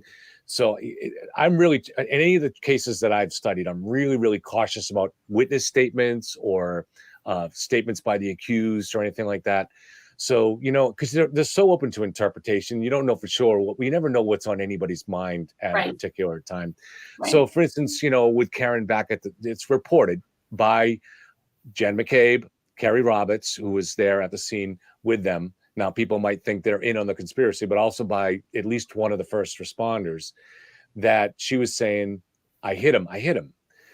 Now, to me, but you can read so much into that. If she was guilty and knew she was guilty, and you could make the case that would be the last thing that she'd be saying, right? I mean, so, or was she saying, did I hit him? And, she's legitimately confused and not sure what happened. There's so many interpretations of what that could have meant in that moment that I find it not productive to try to figure out too much of what was said on that. But I did one thing I like your opinion on, though, Julie, because it's different when you say something in the heat of the moment or like that. But when someone says something that they've been coached to say for a long time by attorneys, you can read into that because it was very carefully chosen. So in that Dateline interview, which was, I think, July or maybe August, I think it was July, the reporter asked, or Karen's father told the reporter that when he went to the hospital that morning, Karen said, I think I backed into something. Now, to me, I found it not interesting that she said that. I don't care that she said it or not. What was interesting to me was why the father, who had been coached, they would have been coached for weeks on every single syllable they were going to utter. Why did they coach him to go out there and say that? Right at the time when they were pushing this theory in the public, that she didn't hit anybody, and that's a conspiracy. And I took a lot of heat on Twitter. People came and told me that I was just tearing things apart and that it was inconsequential and I shouldn't be looking at it. But the one filing with the Supreme Court, if you look at the other filings, it's not in there. And if you listen to what Karen says, she maintains it was never a statement, it was a question. But in that filing, it had her saying that witnesses said, and this was the defense filing, I hit him. This is after Alan Jackson stood on those courthouse steps and said, she never said that. It was a question. Right. Why was that in that filing? I think she said it. I think that it's going to come out in the trial. So I think they're kind of like just putting it in there. Well, I have a different theory, so I want to let you. I'm curious to what you think. So, going back again to the father, why he would have been coached by her attorneys to say that. There's no reason to interject even the idea that she might have hit something. Why would you ever put that in there? Well, the only reason that I can think of, and this is consistent with her statements at the crime scene too, and some of the other actions, is that if you know at the end of the day, despite all this stuff that's been created in social media, if you know that at the end of the day, there's enough evidence there that's going to establish that you hit this guy. Sure. And there's no way around it. Then the important thing becomes to make it seem like you didn't know. You were at the time, because you don't want to be charged with second-degree murder, which is what she's being charged with right now. So you want to get it, like Fiona said, you want to get it back down to manslaughter. So to me, when I heard that, I was still on the fence at that point, but I was like, wow, if they're doing that, then there's evidence in play here that they've seen, that the prosecution has seen, the defense has seen, that we have not seen, that is really, really powerful. And that makes a lot of this stuff just a bunch of phony baloney that's really probably trying to just taint the jury pool. Because at the end of the day, I think they have enough here, and she knows it. And that's why her attorneys, their real focus, other than creating some doubt in the media pool and the jury pool, their real focus is to get is to establish with the jury that she never left the scene, never knowingly hit somebody and left the scene. Sure. Is that a possible interpretation of why the father said that? Yeah, that's a great interpretation. I think I think you probably hit the nail on the head there.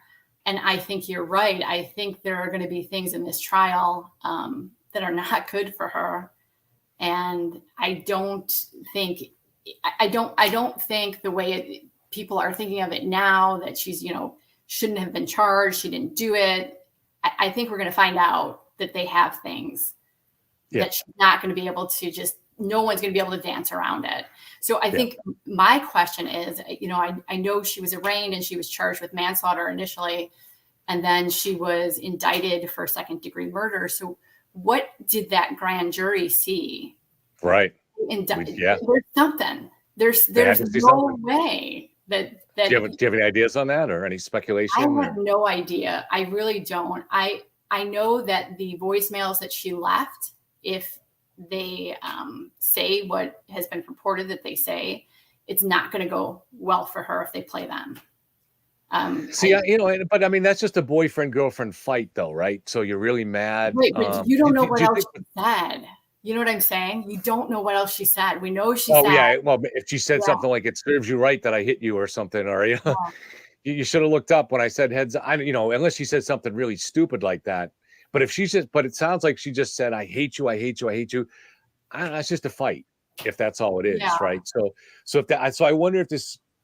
Now, what other evidence could there hypothetically be? Obviously, there's going to be data evidence. Could there possibly be some video or something or data that shows her returning to the scene of the crime? Now, second degree means malicious intent. So it has to be some level of intent. Now, intent does not mean that she hit him on purpose, but it means she left him there to die on purpose, I think, right? Yeah. So if she hit him and then knew that, but they would have to somehow show that she knew that she hit him. I mean, and maybe it's enough just, knowing the alarm system inside the car, that when you hit someone at that speed and it creates a record of a collision, then it would have shut off the radio and set off alarms and stuff. But, Yeah. Because hers, it beeps. She has like the backup camera and it like sets off an alarm, correct? Yeah. I mean, I don't know what they could do about that. Maybe, they could say user fatigue. It goes off all the time. I don't know. I don't know what the defense is going to do with that. Or you thought you hit a snowbank, right? Right. Yeah. I don't know. The only thing that I don't understand in all of this is what the FBI is doing. I don't understand that. It's a mystery to everybody. It's true. It's absolutely true. What they could be looking at. I know here, like 10 years ago, we had some sale of a hospital and the FBI came in and they raided some government building and they took a bunch of papers and nothing happened. Like literally nothing happened. Like they just came and they took stuff out. Nothing happened. Well, right. Yeah. I don't know. Well, when the FBI investigates, and then if it gets to the level where they start a federal grand jury, which they did here, because we know for a fact that all of the witnesses in this case were subpoenaed to testify in front of this federal grand jury. Now, not all of them ended up testifying because some of them, at the end of the day, it got canceled. Does that mean that the federal grand jury stopped or moved on to other things, or does it mean they had enough to indict everybody involved in the conspiracy? I mean, people could speculate, but we really don't know.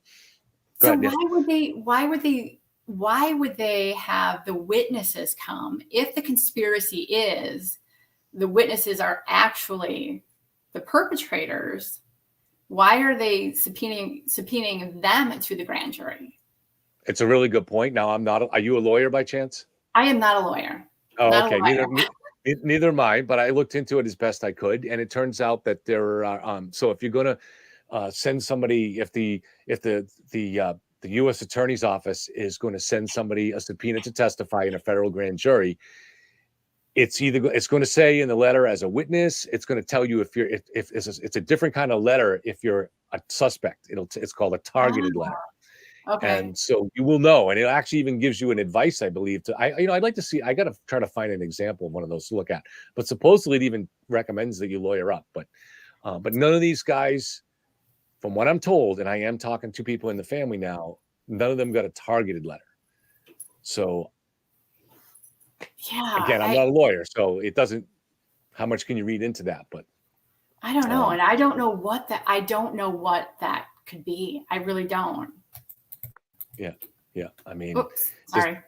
That's all right. There's a lot of false stories out there, and it's I get sent a lot from both sides, and I try to be careful not to say anything unless it seems like it might be true, or it Sure. seems plausible, or it seems credible. It comes from a credible source, and especially you don't want to make any mistakes that smear anybody, which I have made that mistake before. Even as careful as I was, and I was careful all summer, I did kind of a couple people. I was careful about the way I worded it, but still, it created an impression that I think at the end of the day turned out to be false, and I feel very bad about that. We tried to correct it right away, but I don't know. So all you can do is try to be as careful as you can, or I may have let somebody come on the show and do what I just said there. Sure. So it's yeah, it's a and different. I don't, I mean, like you have been accountable for the things that you've said. I don't know how people will reconcile what they have done to some of these witnesses.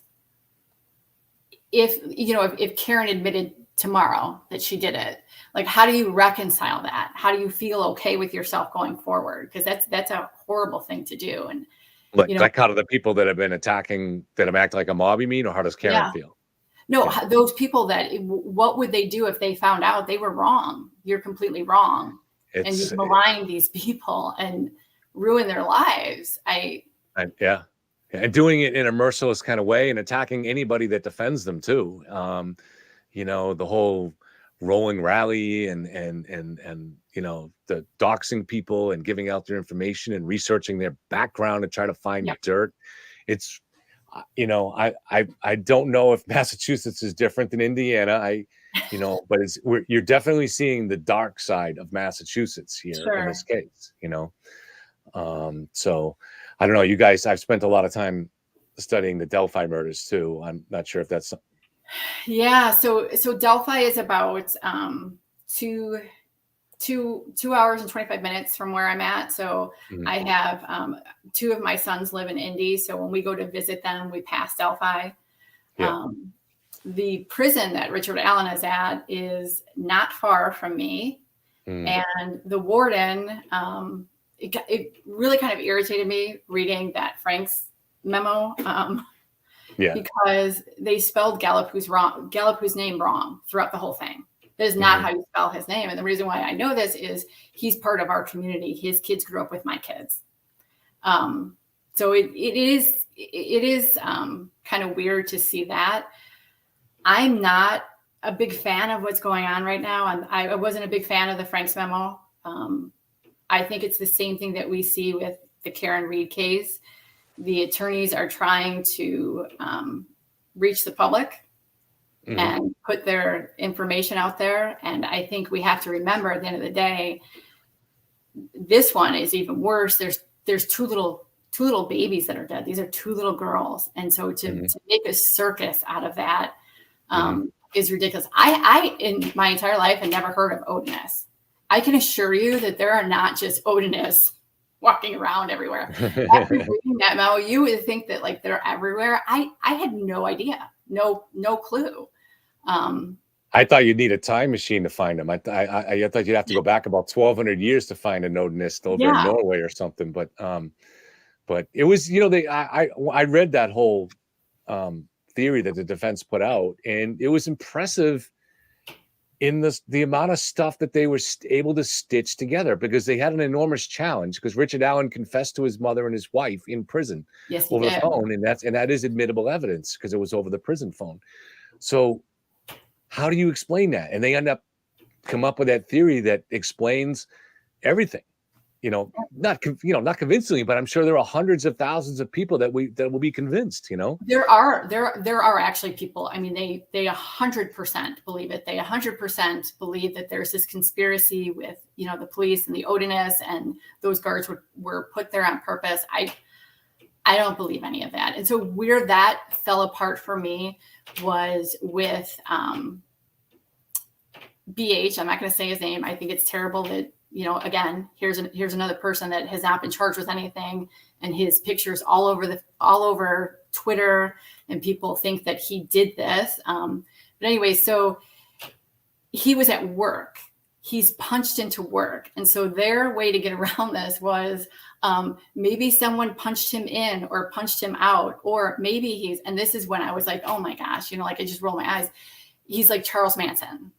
I mean, come on. You really, I know and I don't know how much you know about Baldwin, but Baldwin he's a character. I've heard he's a terrific attorney, but he also has a huge ego.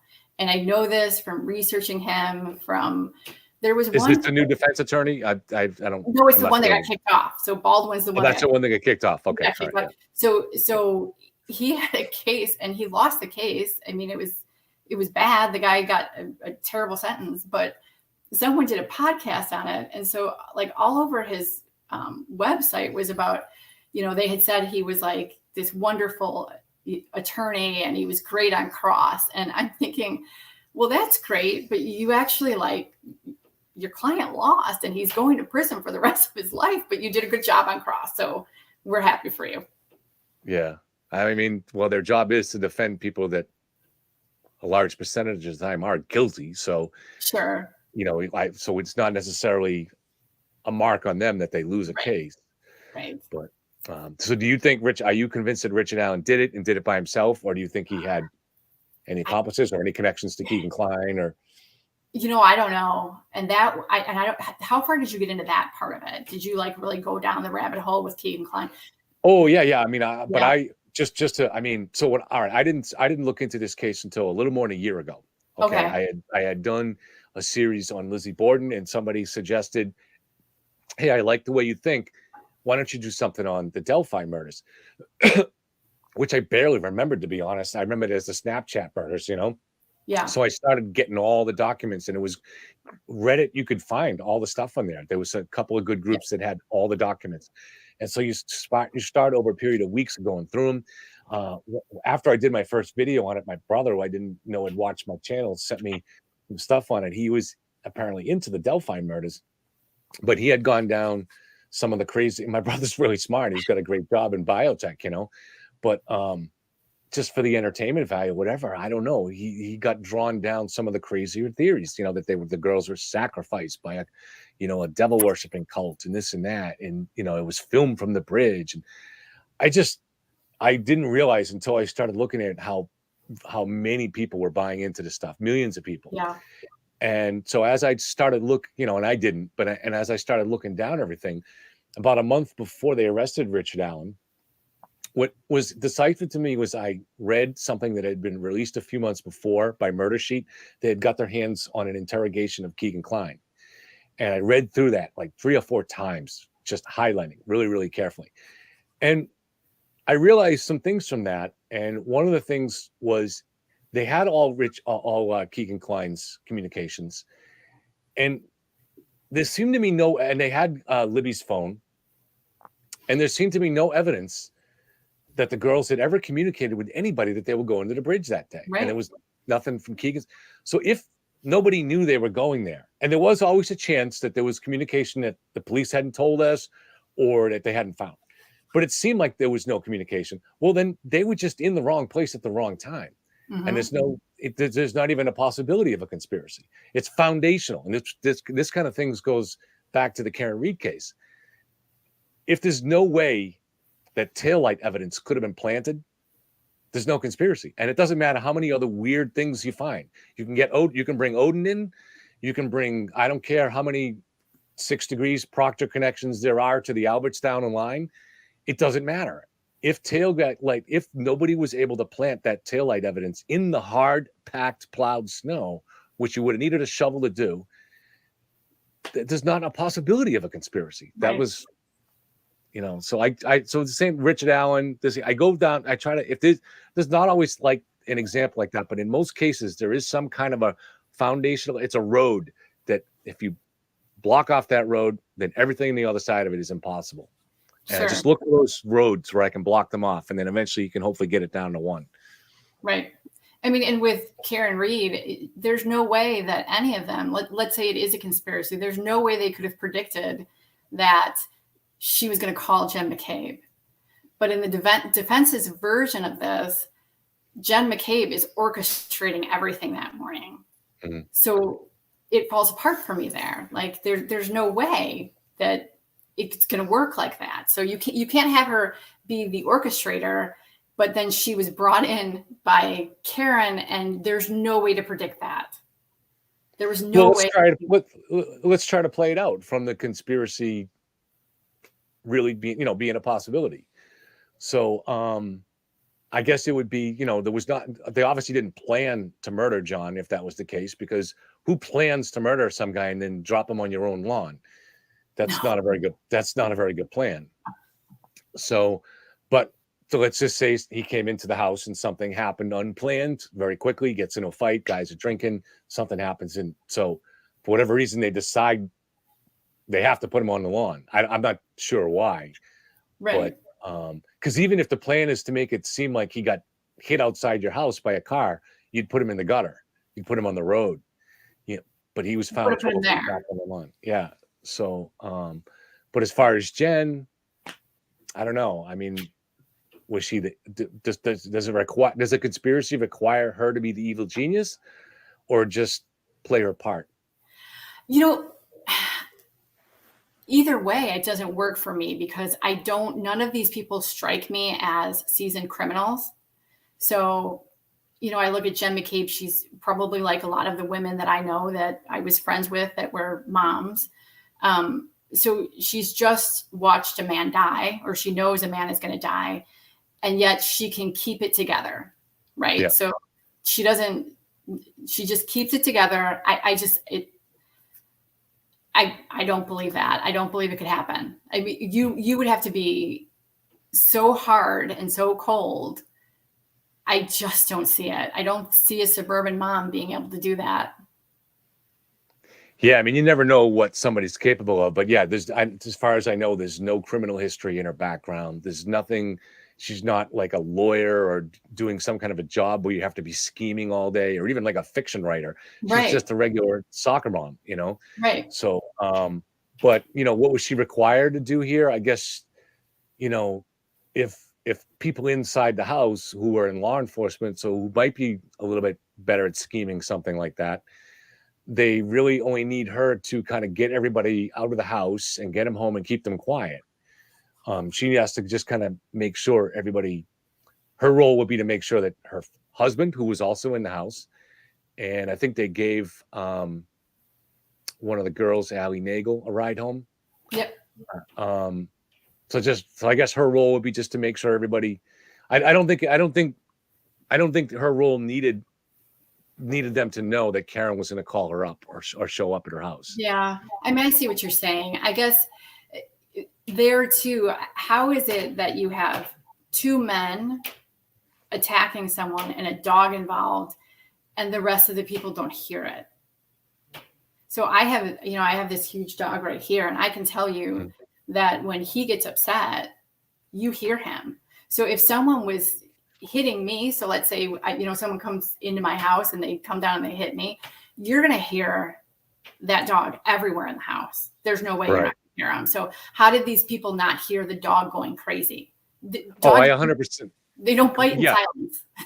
Oh, I mean, I 100% agree. If he was attacked inside the house at all, especially if there was a dog thing, everybody in the house, and there were 11 people in the house, they all had to be kept quiet. No question. And then there's the problem with that is you've got younger people there. And so I have kids, they're in their 20s, right? These other kids that were there. So they're younger. You know what it's like when you're in your 20s, you're going out, you're drinking.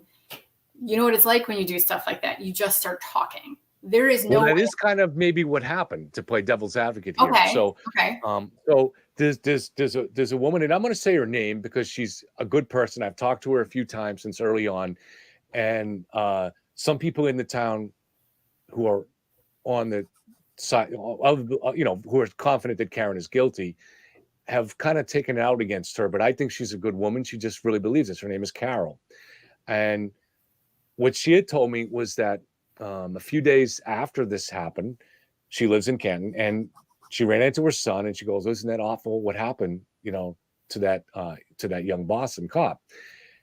And they said, and her son said, basically, "Ma, it wasn't what you think. Something happened inside the house." So there was a rumor going around. It seems to have been some kind of a rumor going around town early on, and so this maybe reached this guy, a private investigator named Scanlon, who then went to Yannetti a few days after Karen was first in court and said, I think you better look into this. I think maybe he was killed in the house. And so that's when the whole defense strategy changed too, because at that point, the defense wasn't denying that she hit him. Sure.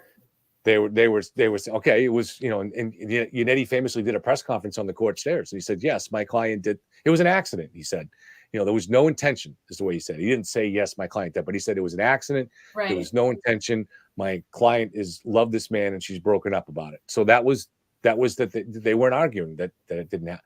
But now they're saying that they found out that it happened in the house. Do you think that was just like a rumor? And again, having kids recently that age, some of the things people come up with that just cannot be possibly true. Like, so when one of my kids was in high school, there was a party and someone here, it's called 411, and you can text the police tips and things like that. And if you, not 411, it's 8 something, sorry, I don't know, whatever it is. But if you actually read about it, it's completely anonymous. The police they can't even see the number. So a rumor started that someone had let the police know. And how they boasted this, and adults actually got involved in this too, because a teacher got arrested because it was a teacher's house. It's a long story. Anyways, so how they boasted it was one of the kids said, my dad knows the police officers, and the police officer said, that's where it came from.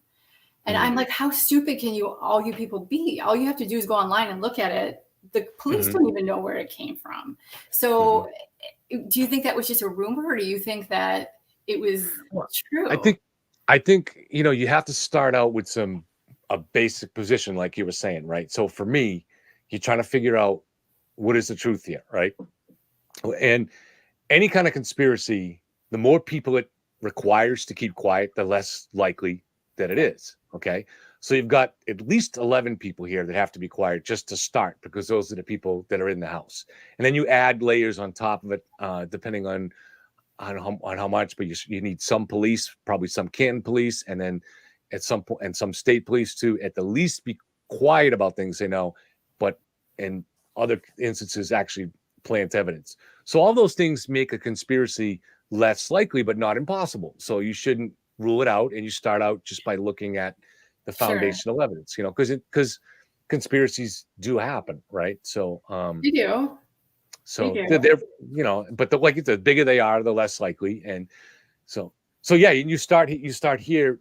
The taillight pieces from Karen's SUV were found buried in the snow.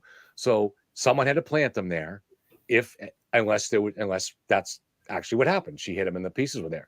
So for the conspiracy to work, someone had to plant them. And then you say means and motive, like any crime, right? Means and motive. Right. Was there the means and was there the motive? Well, there's no motive. Now, motive is something you could discover down the road. So maybe there's a motive we don't know about. Aiden kept saying, well, Proctor's motive for doing this was he wanted to be cool. That's ridiculous. It's almost too ridiculous. Even everything. Yeah. You're going to risk your whole life by planting evidence in a murder case just to be in with the cool people. Yeah. It's absurd. It's absurd. But that's not to say there couldn't be some motive. Maybe someone had some dirt on Proctor and they said, hey, you play ball. I'm not saying that's the case. And I don't think No. I understand what you're saying. Yeah, hypothetically.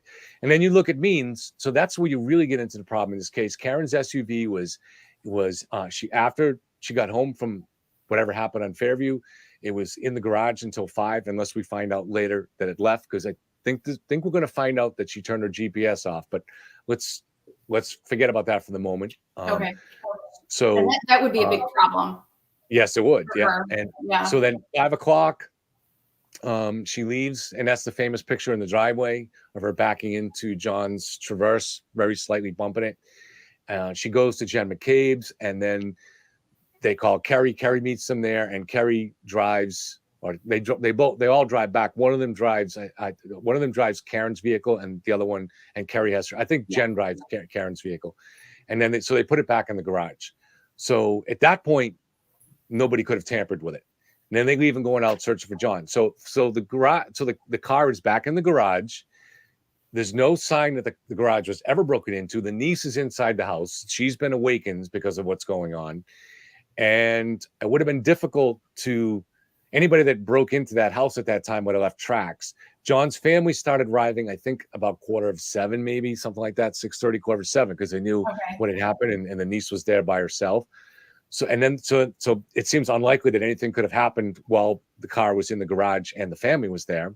And then at some point later in the morning, Karen's father brought her home, and they were inside for a little bit, and then they drove back to Dighton. And there, the SUV was in the parents' driveway, but under surveillance by a Ring camera system. And again, it was snowing, so not easy to be sneaking around in someone's driveway without leaving tracks, you know. So the car is towed at 4:18. It's a 45-minute drive back to Canton, the Canton police station where they took it. So it's during a blizzard, and during rush hour, so the vehicle probably didn't get to Canton until well after 5. Right. But let's be generous and say maybe it got there at 5 or 5:05.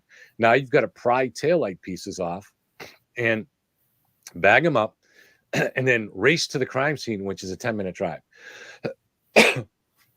So for me, if everything somehow went Mission Impossible perfect, the earliest that Proctor, who the DA says was not at the crime scene at that time, the earliest he could have been there was 5:20. Right. Well, the main piece was discovered by the state police search team called the CERT team, SERT, was found at 5:45.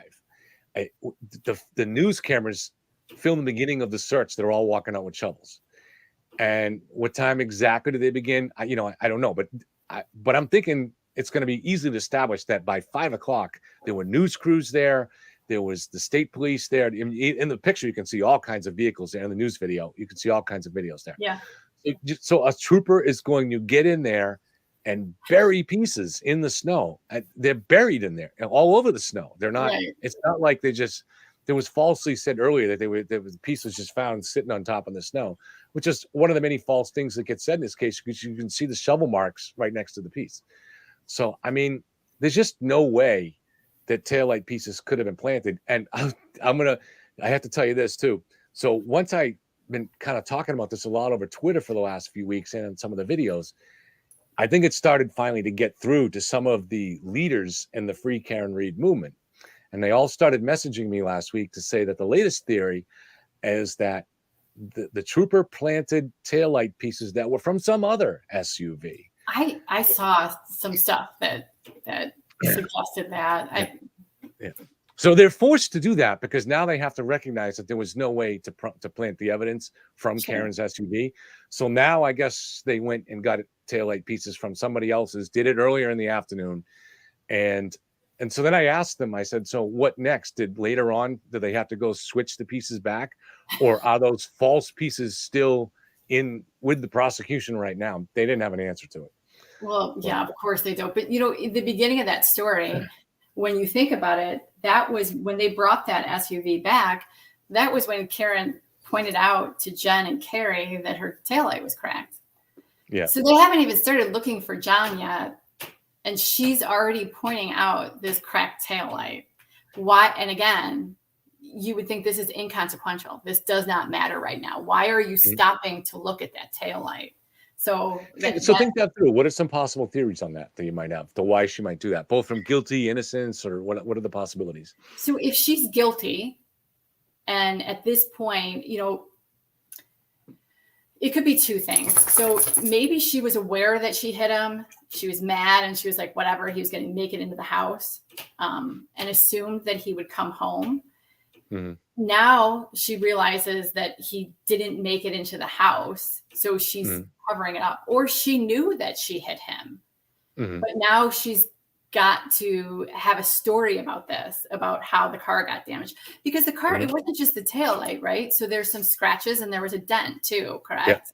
Yeah. Nobody talks about that. There's the scratch. I don't know. It looks like about 8 inches long, I'd say. Right. Yeah. So there's a scratch and a dent too. So even if we're planting taillights, right? So where did the scratch and the dent come from?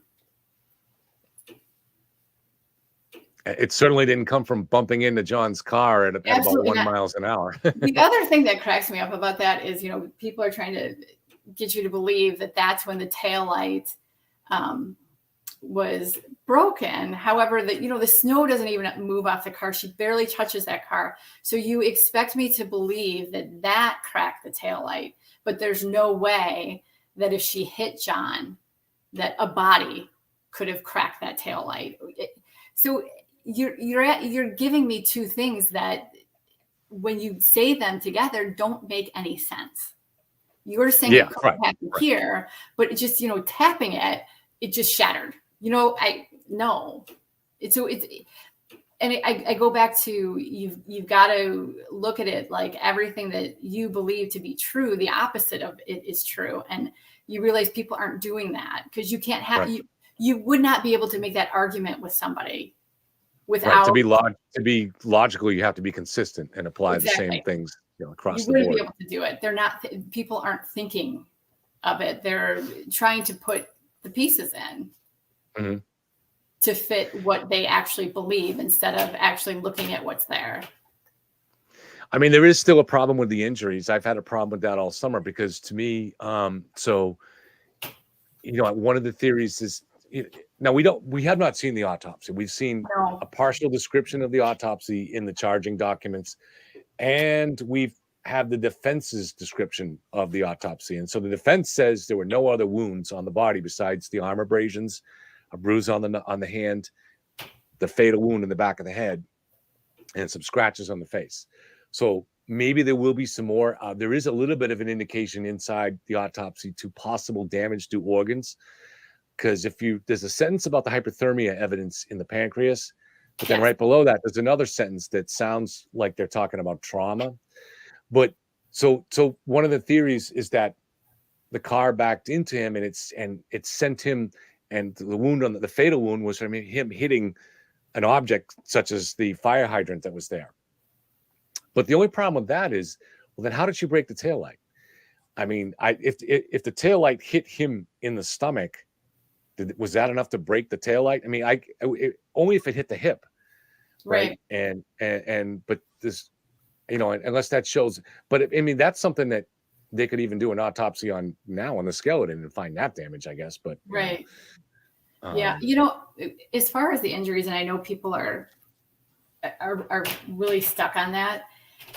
Accidents are always atypical, right?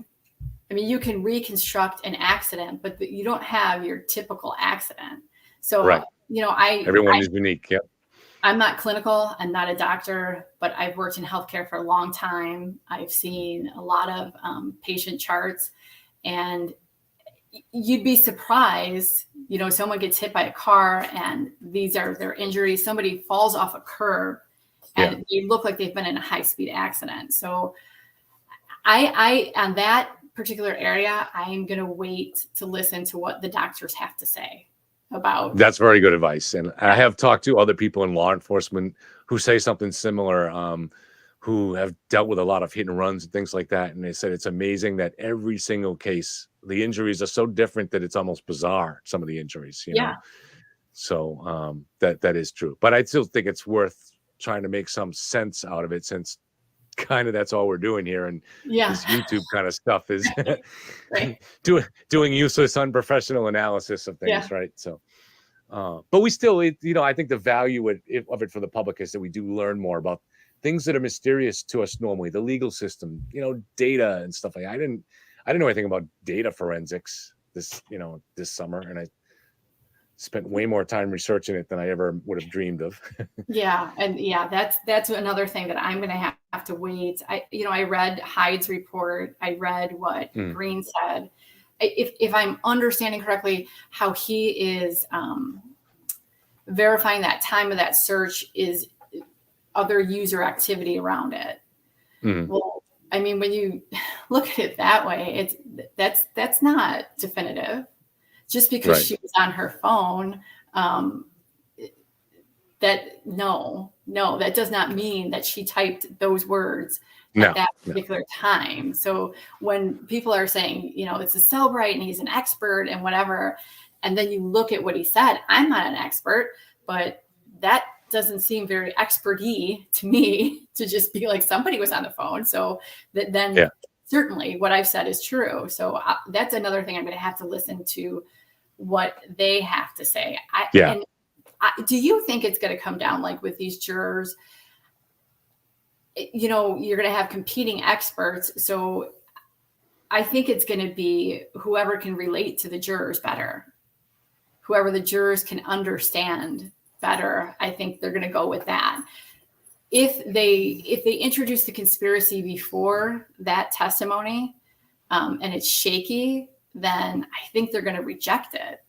It'll be interesting to see how they call everyone and who that matters, who you bring in first and how you tell the story. So that'll be interesting to me to see how the prosecution decides who they're calling it when. They'll probably do, like they get all the evidence over first, but I've seen times where they don't do that. So I don't know what they're going to do.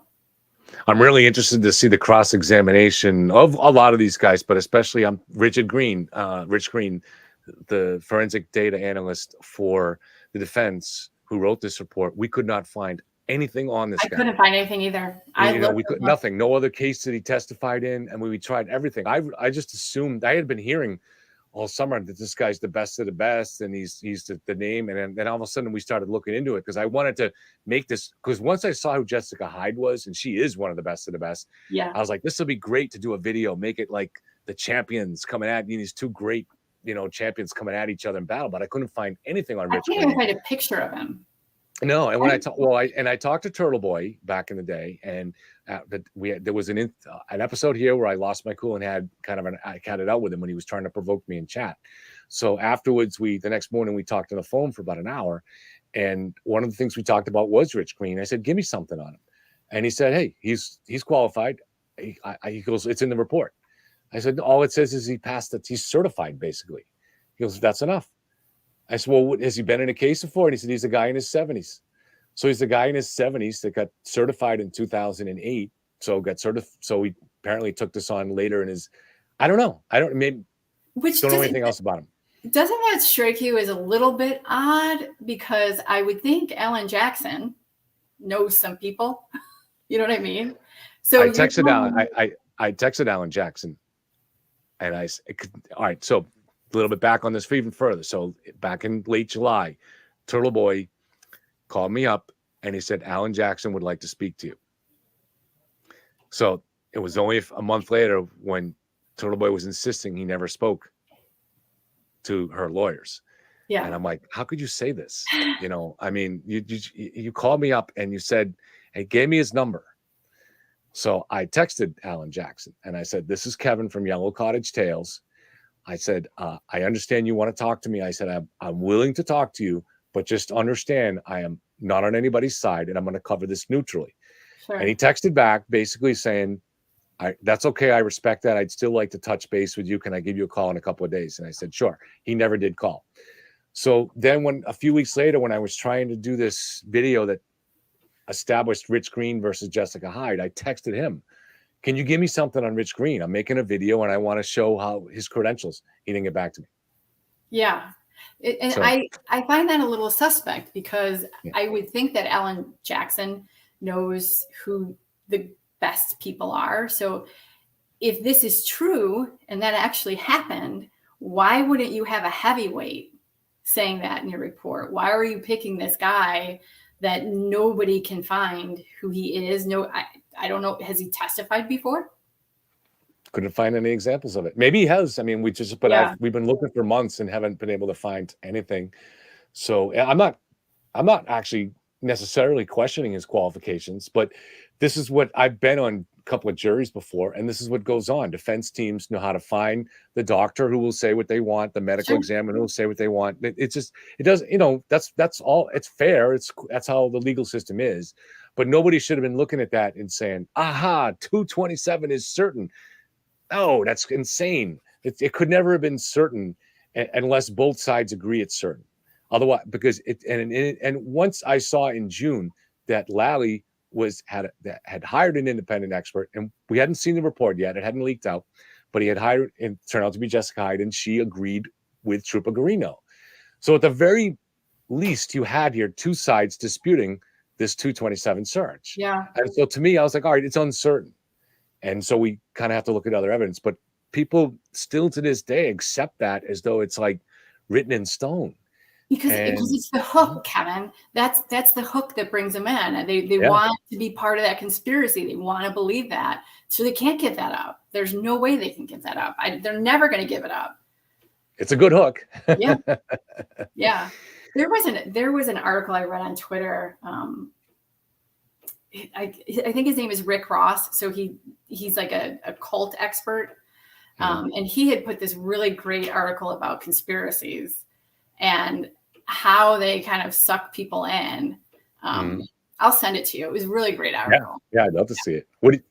I love I've actually been interested. I'm not, believe it or not, that interested in true crime. It's kind of a recent thing. I'm a writer.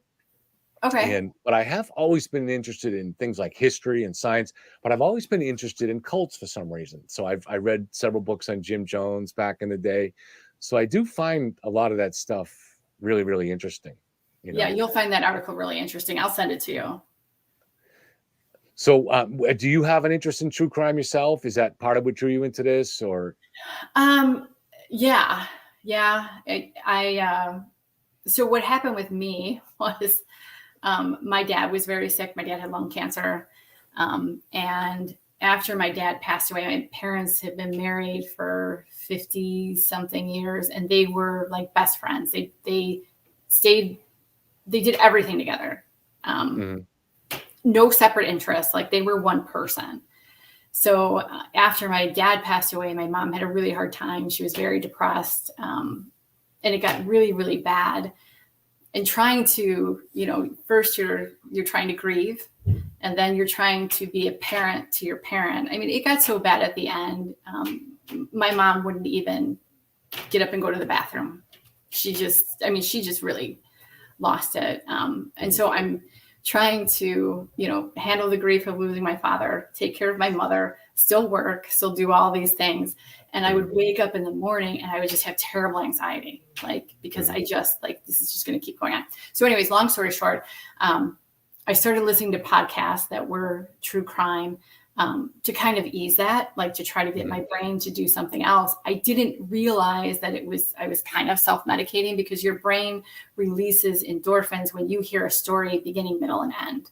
So, without So you like the ones, you don't like the unsolved cases. You like the ones. I have a hard time with unsolved cases. I have a very hard time with unsolved cases, and I have a very hard time with cases where children are involved. I try to stay away from those. Delphi, because it was near where we're at, I got involved with that. The last one that I kind of got drawn into was the Harmony Montgomery, and that just about killed me. I see that little face, her little face and the little glasses. And I know people need to recognize those stories, and they need to tell people those stories, but I just don't have the makeup to be that person. It just destroys me. I don't know how anyone could hurt a little kid, but yeah. So that's how it started. And then I got really involved in the Murdaugh case. Have you looked at that at all?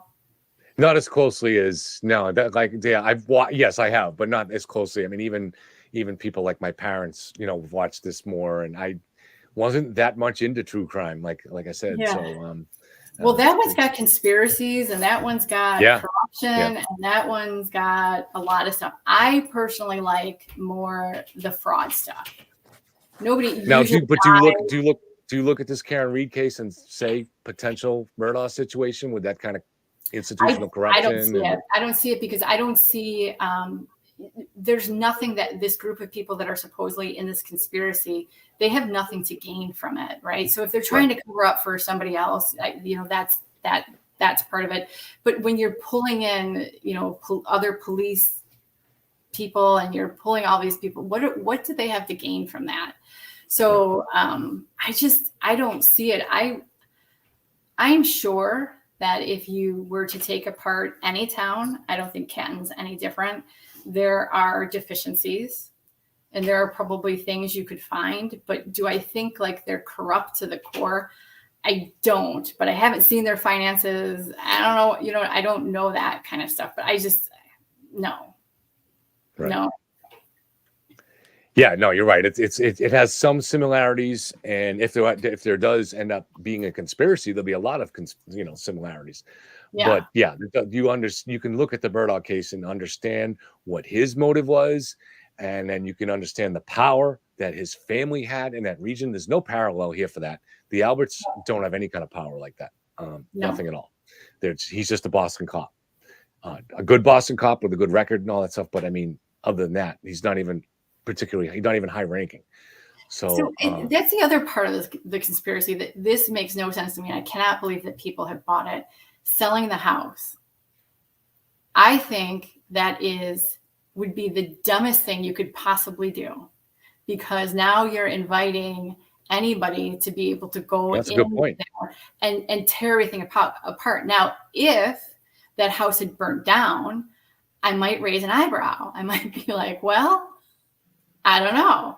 But when he says he got rid of the dog and he got rid of the house, he's evoking in your brain, Jackson is invoking this, like, when someone does something and they get rid of the murder weapon.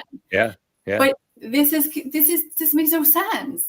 And so that's a really good point. Yeah. As far as replacing the floor, I think they were probably planning on selling their house. Just like if I sold this house, I would rip this carpet out and I would replace the floor. I didn't kill anything. I can tell you that I found out that it's in an area that was prone to flooding, and the house had flooded.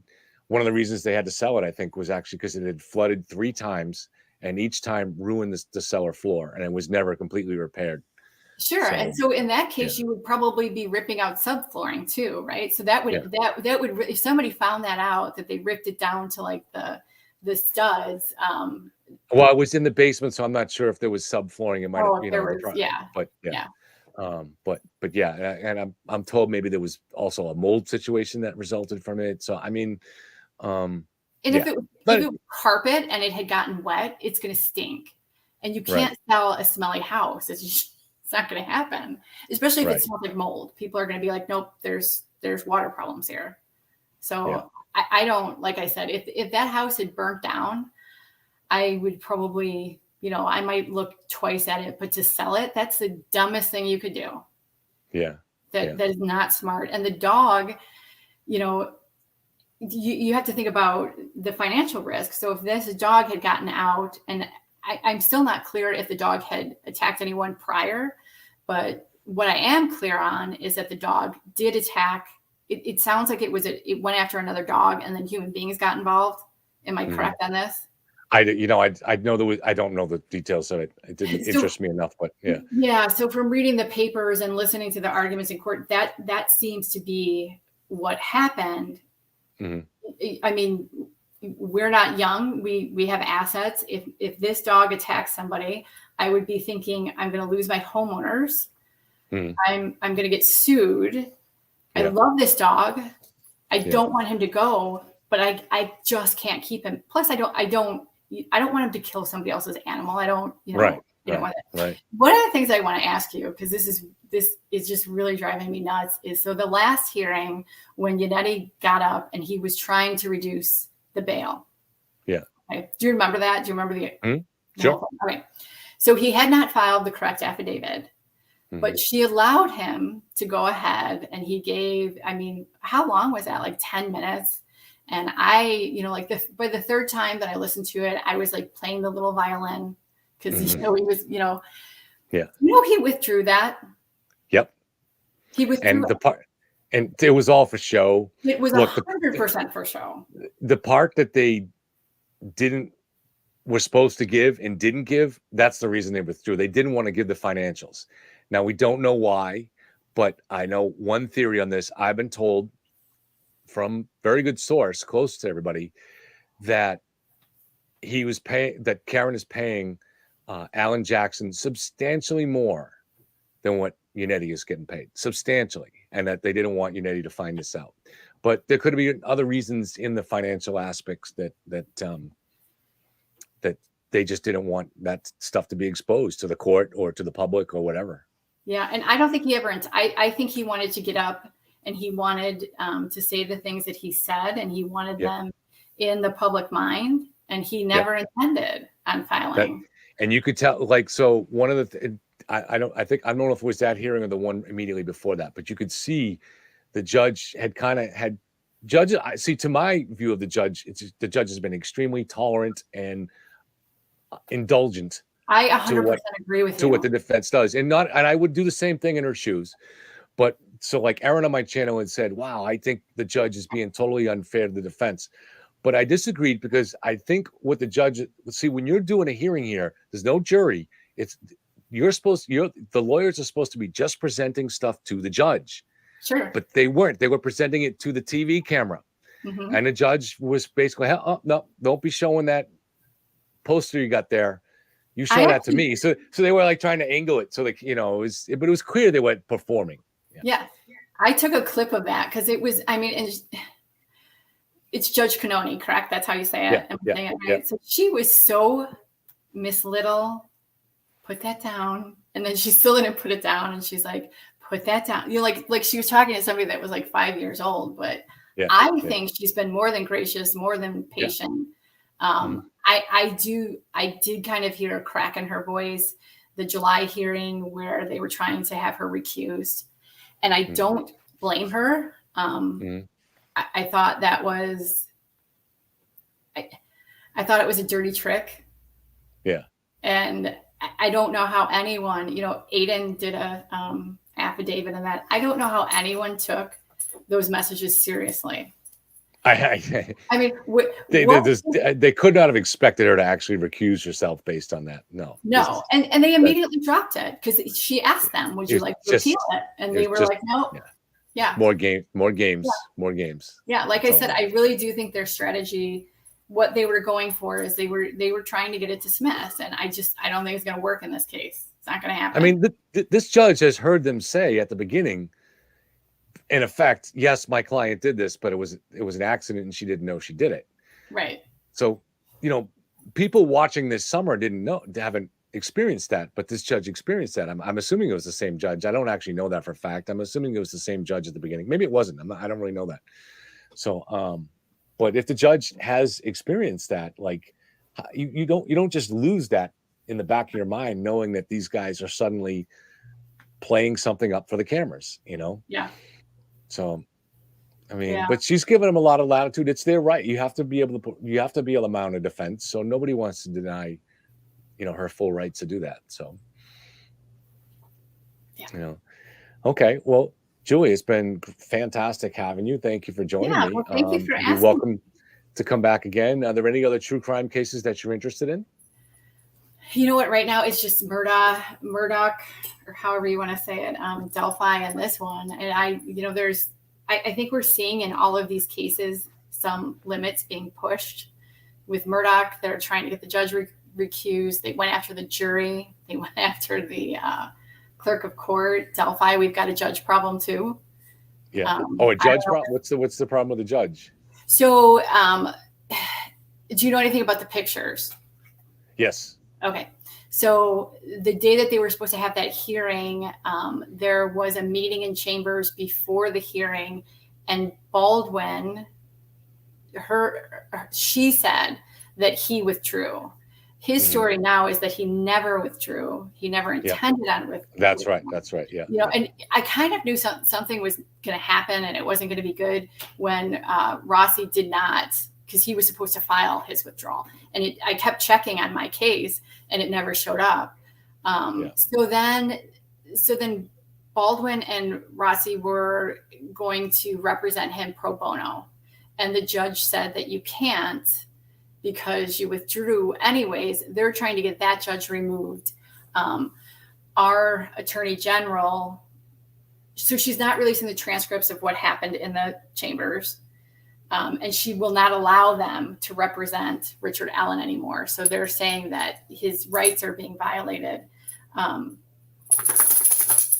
So they're trying to have her removed. I can't remember what they filed against her, but she actually needed attorney representation. And our attorney general kind of said, I'm just going to sit this out. But that week had been a bad week for him because I don't know if you remember this case, but the young girl, I think she was 10 or 11, she was from Ohio and she came to Indiana to have an abortion. Do you know anything about this? No. Okay. So I live in a very conservative state. So when that happened, Attorney General Rokita had some negative comments about the physician that performed the abortion. So he actually just got sanctioned that same week. So he was kind of like, no. So Judge Gall had to hire her own representation. And then someone just filed an amicus brief, two other attorneys, one's from Logansport, and I can't remember where the other one, but it's a mess. It's a hot mess. It's turned into even more of a circus than the Franks memo.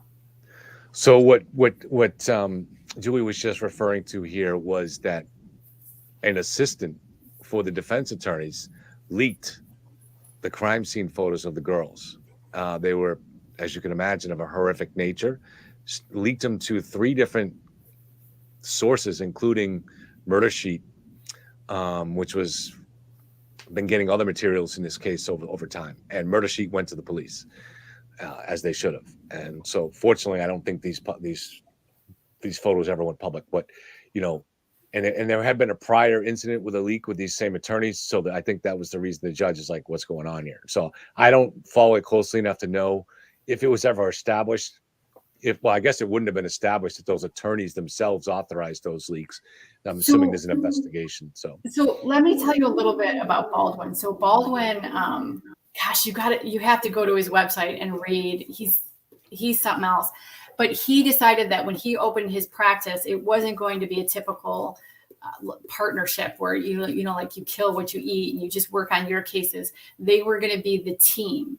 So basically, if they got a case, every attorney in that firm was working on that case. And so they would have these huge meetings. And so this is the way he has operated for years. I don't believe him.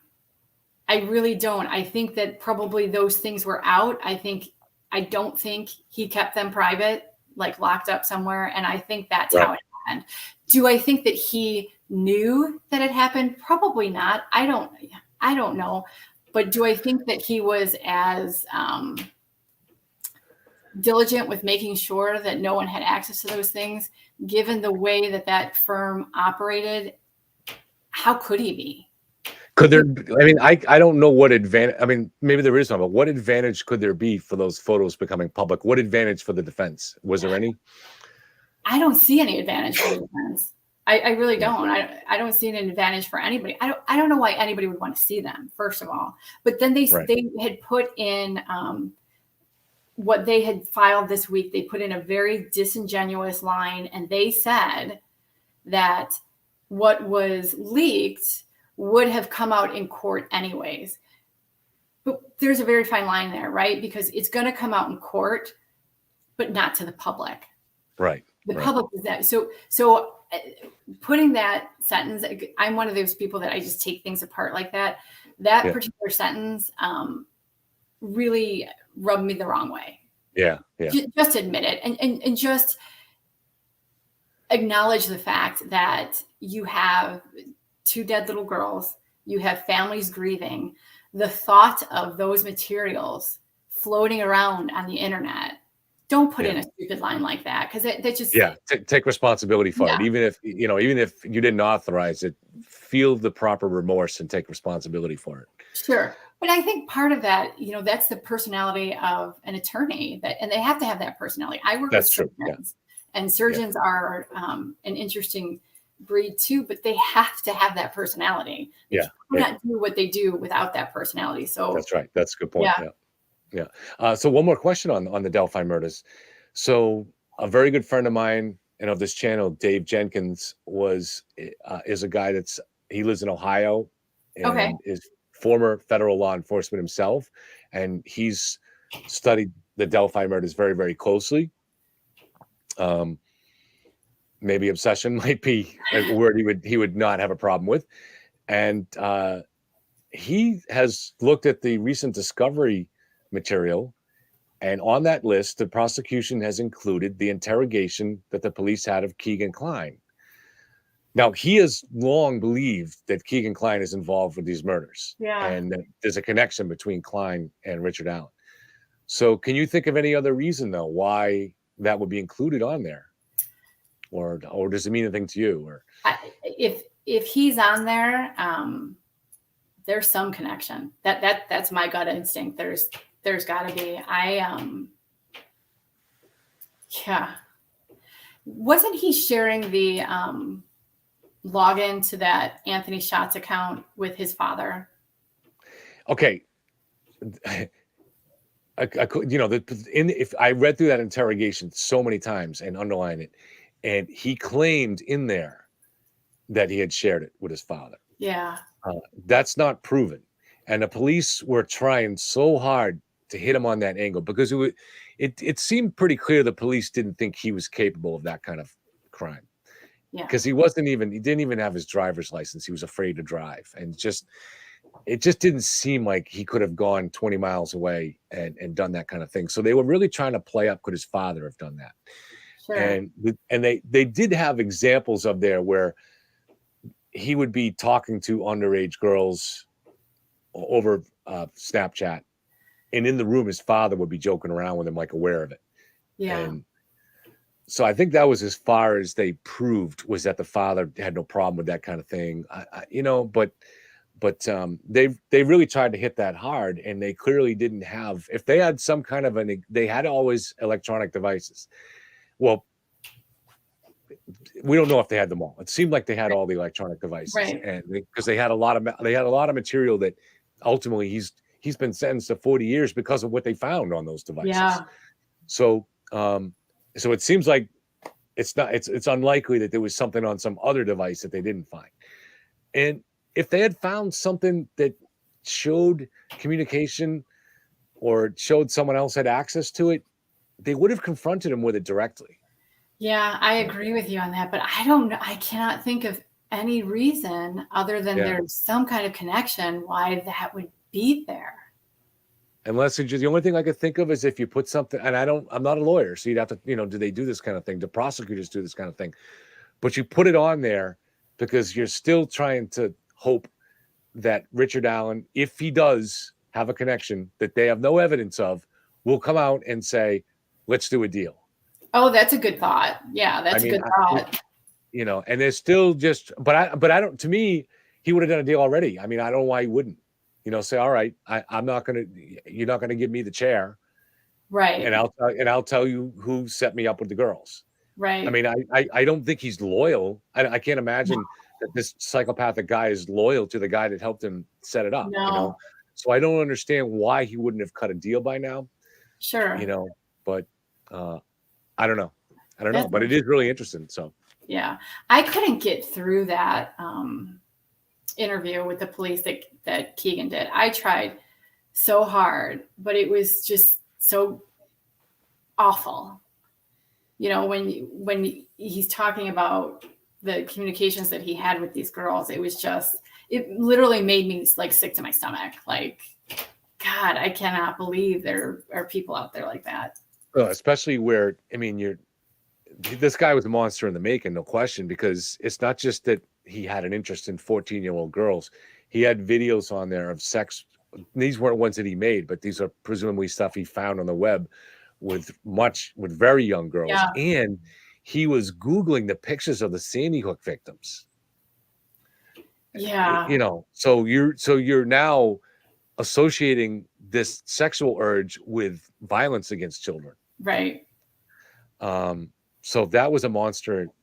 Oh, in yeah. the making. That's probably why he was sentenced to 40 years, where you're just like, you don't want to take a chance on this kid getting out, So we had, like, in this state, that's not unusual to have a really long sentence for that kind of crime. I don't know on appeal what's going to happen to all those things, because they're going to say it's excessive, but yeah, it doesn't go well for you in Indiana if you do things like that. That's something you're doing right. I mean, because that's these there's different types of things that you can rehabilitate yourself from or learn from, but when you have something that is just driven in your mind like this at a sexual urge, there's no Right. cure for it. No, there's not. You're 100% right. You know, and once you become associated with violence over another human being and you're aroused by that, like extreme violence, murder over another, you know, Yeah. you need to be in jail until you're helpless. Right. Until you're unable to hurt someone. I agree with you. So for your own good, for everybody's good. So Yeah. okay. Julie, again, thank you very much. It was a pleasure Yeah. having you. I'd have you back if you'd like to come. What kind of dog is that? He is a Rottweiler. That is a Rottweiler. Okay, he's a pretty Yeah. big one. Yeah, it looks Yeah, big from here, anyways. Yeah. He's at least 135 pounds. Oh wow, wow. And we have another one upstairs, but he's much older. He's 14 and he's a Rott Cane Corso mix. Oh, very good. Well, yeah, you'll be safe. You'll be safe in your house. Okay, Julie, again, thank you very much, and have a good night. And I All look right. forward to talking to you again. You too. Good night.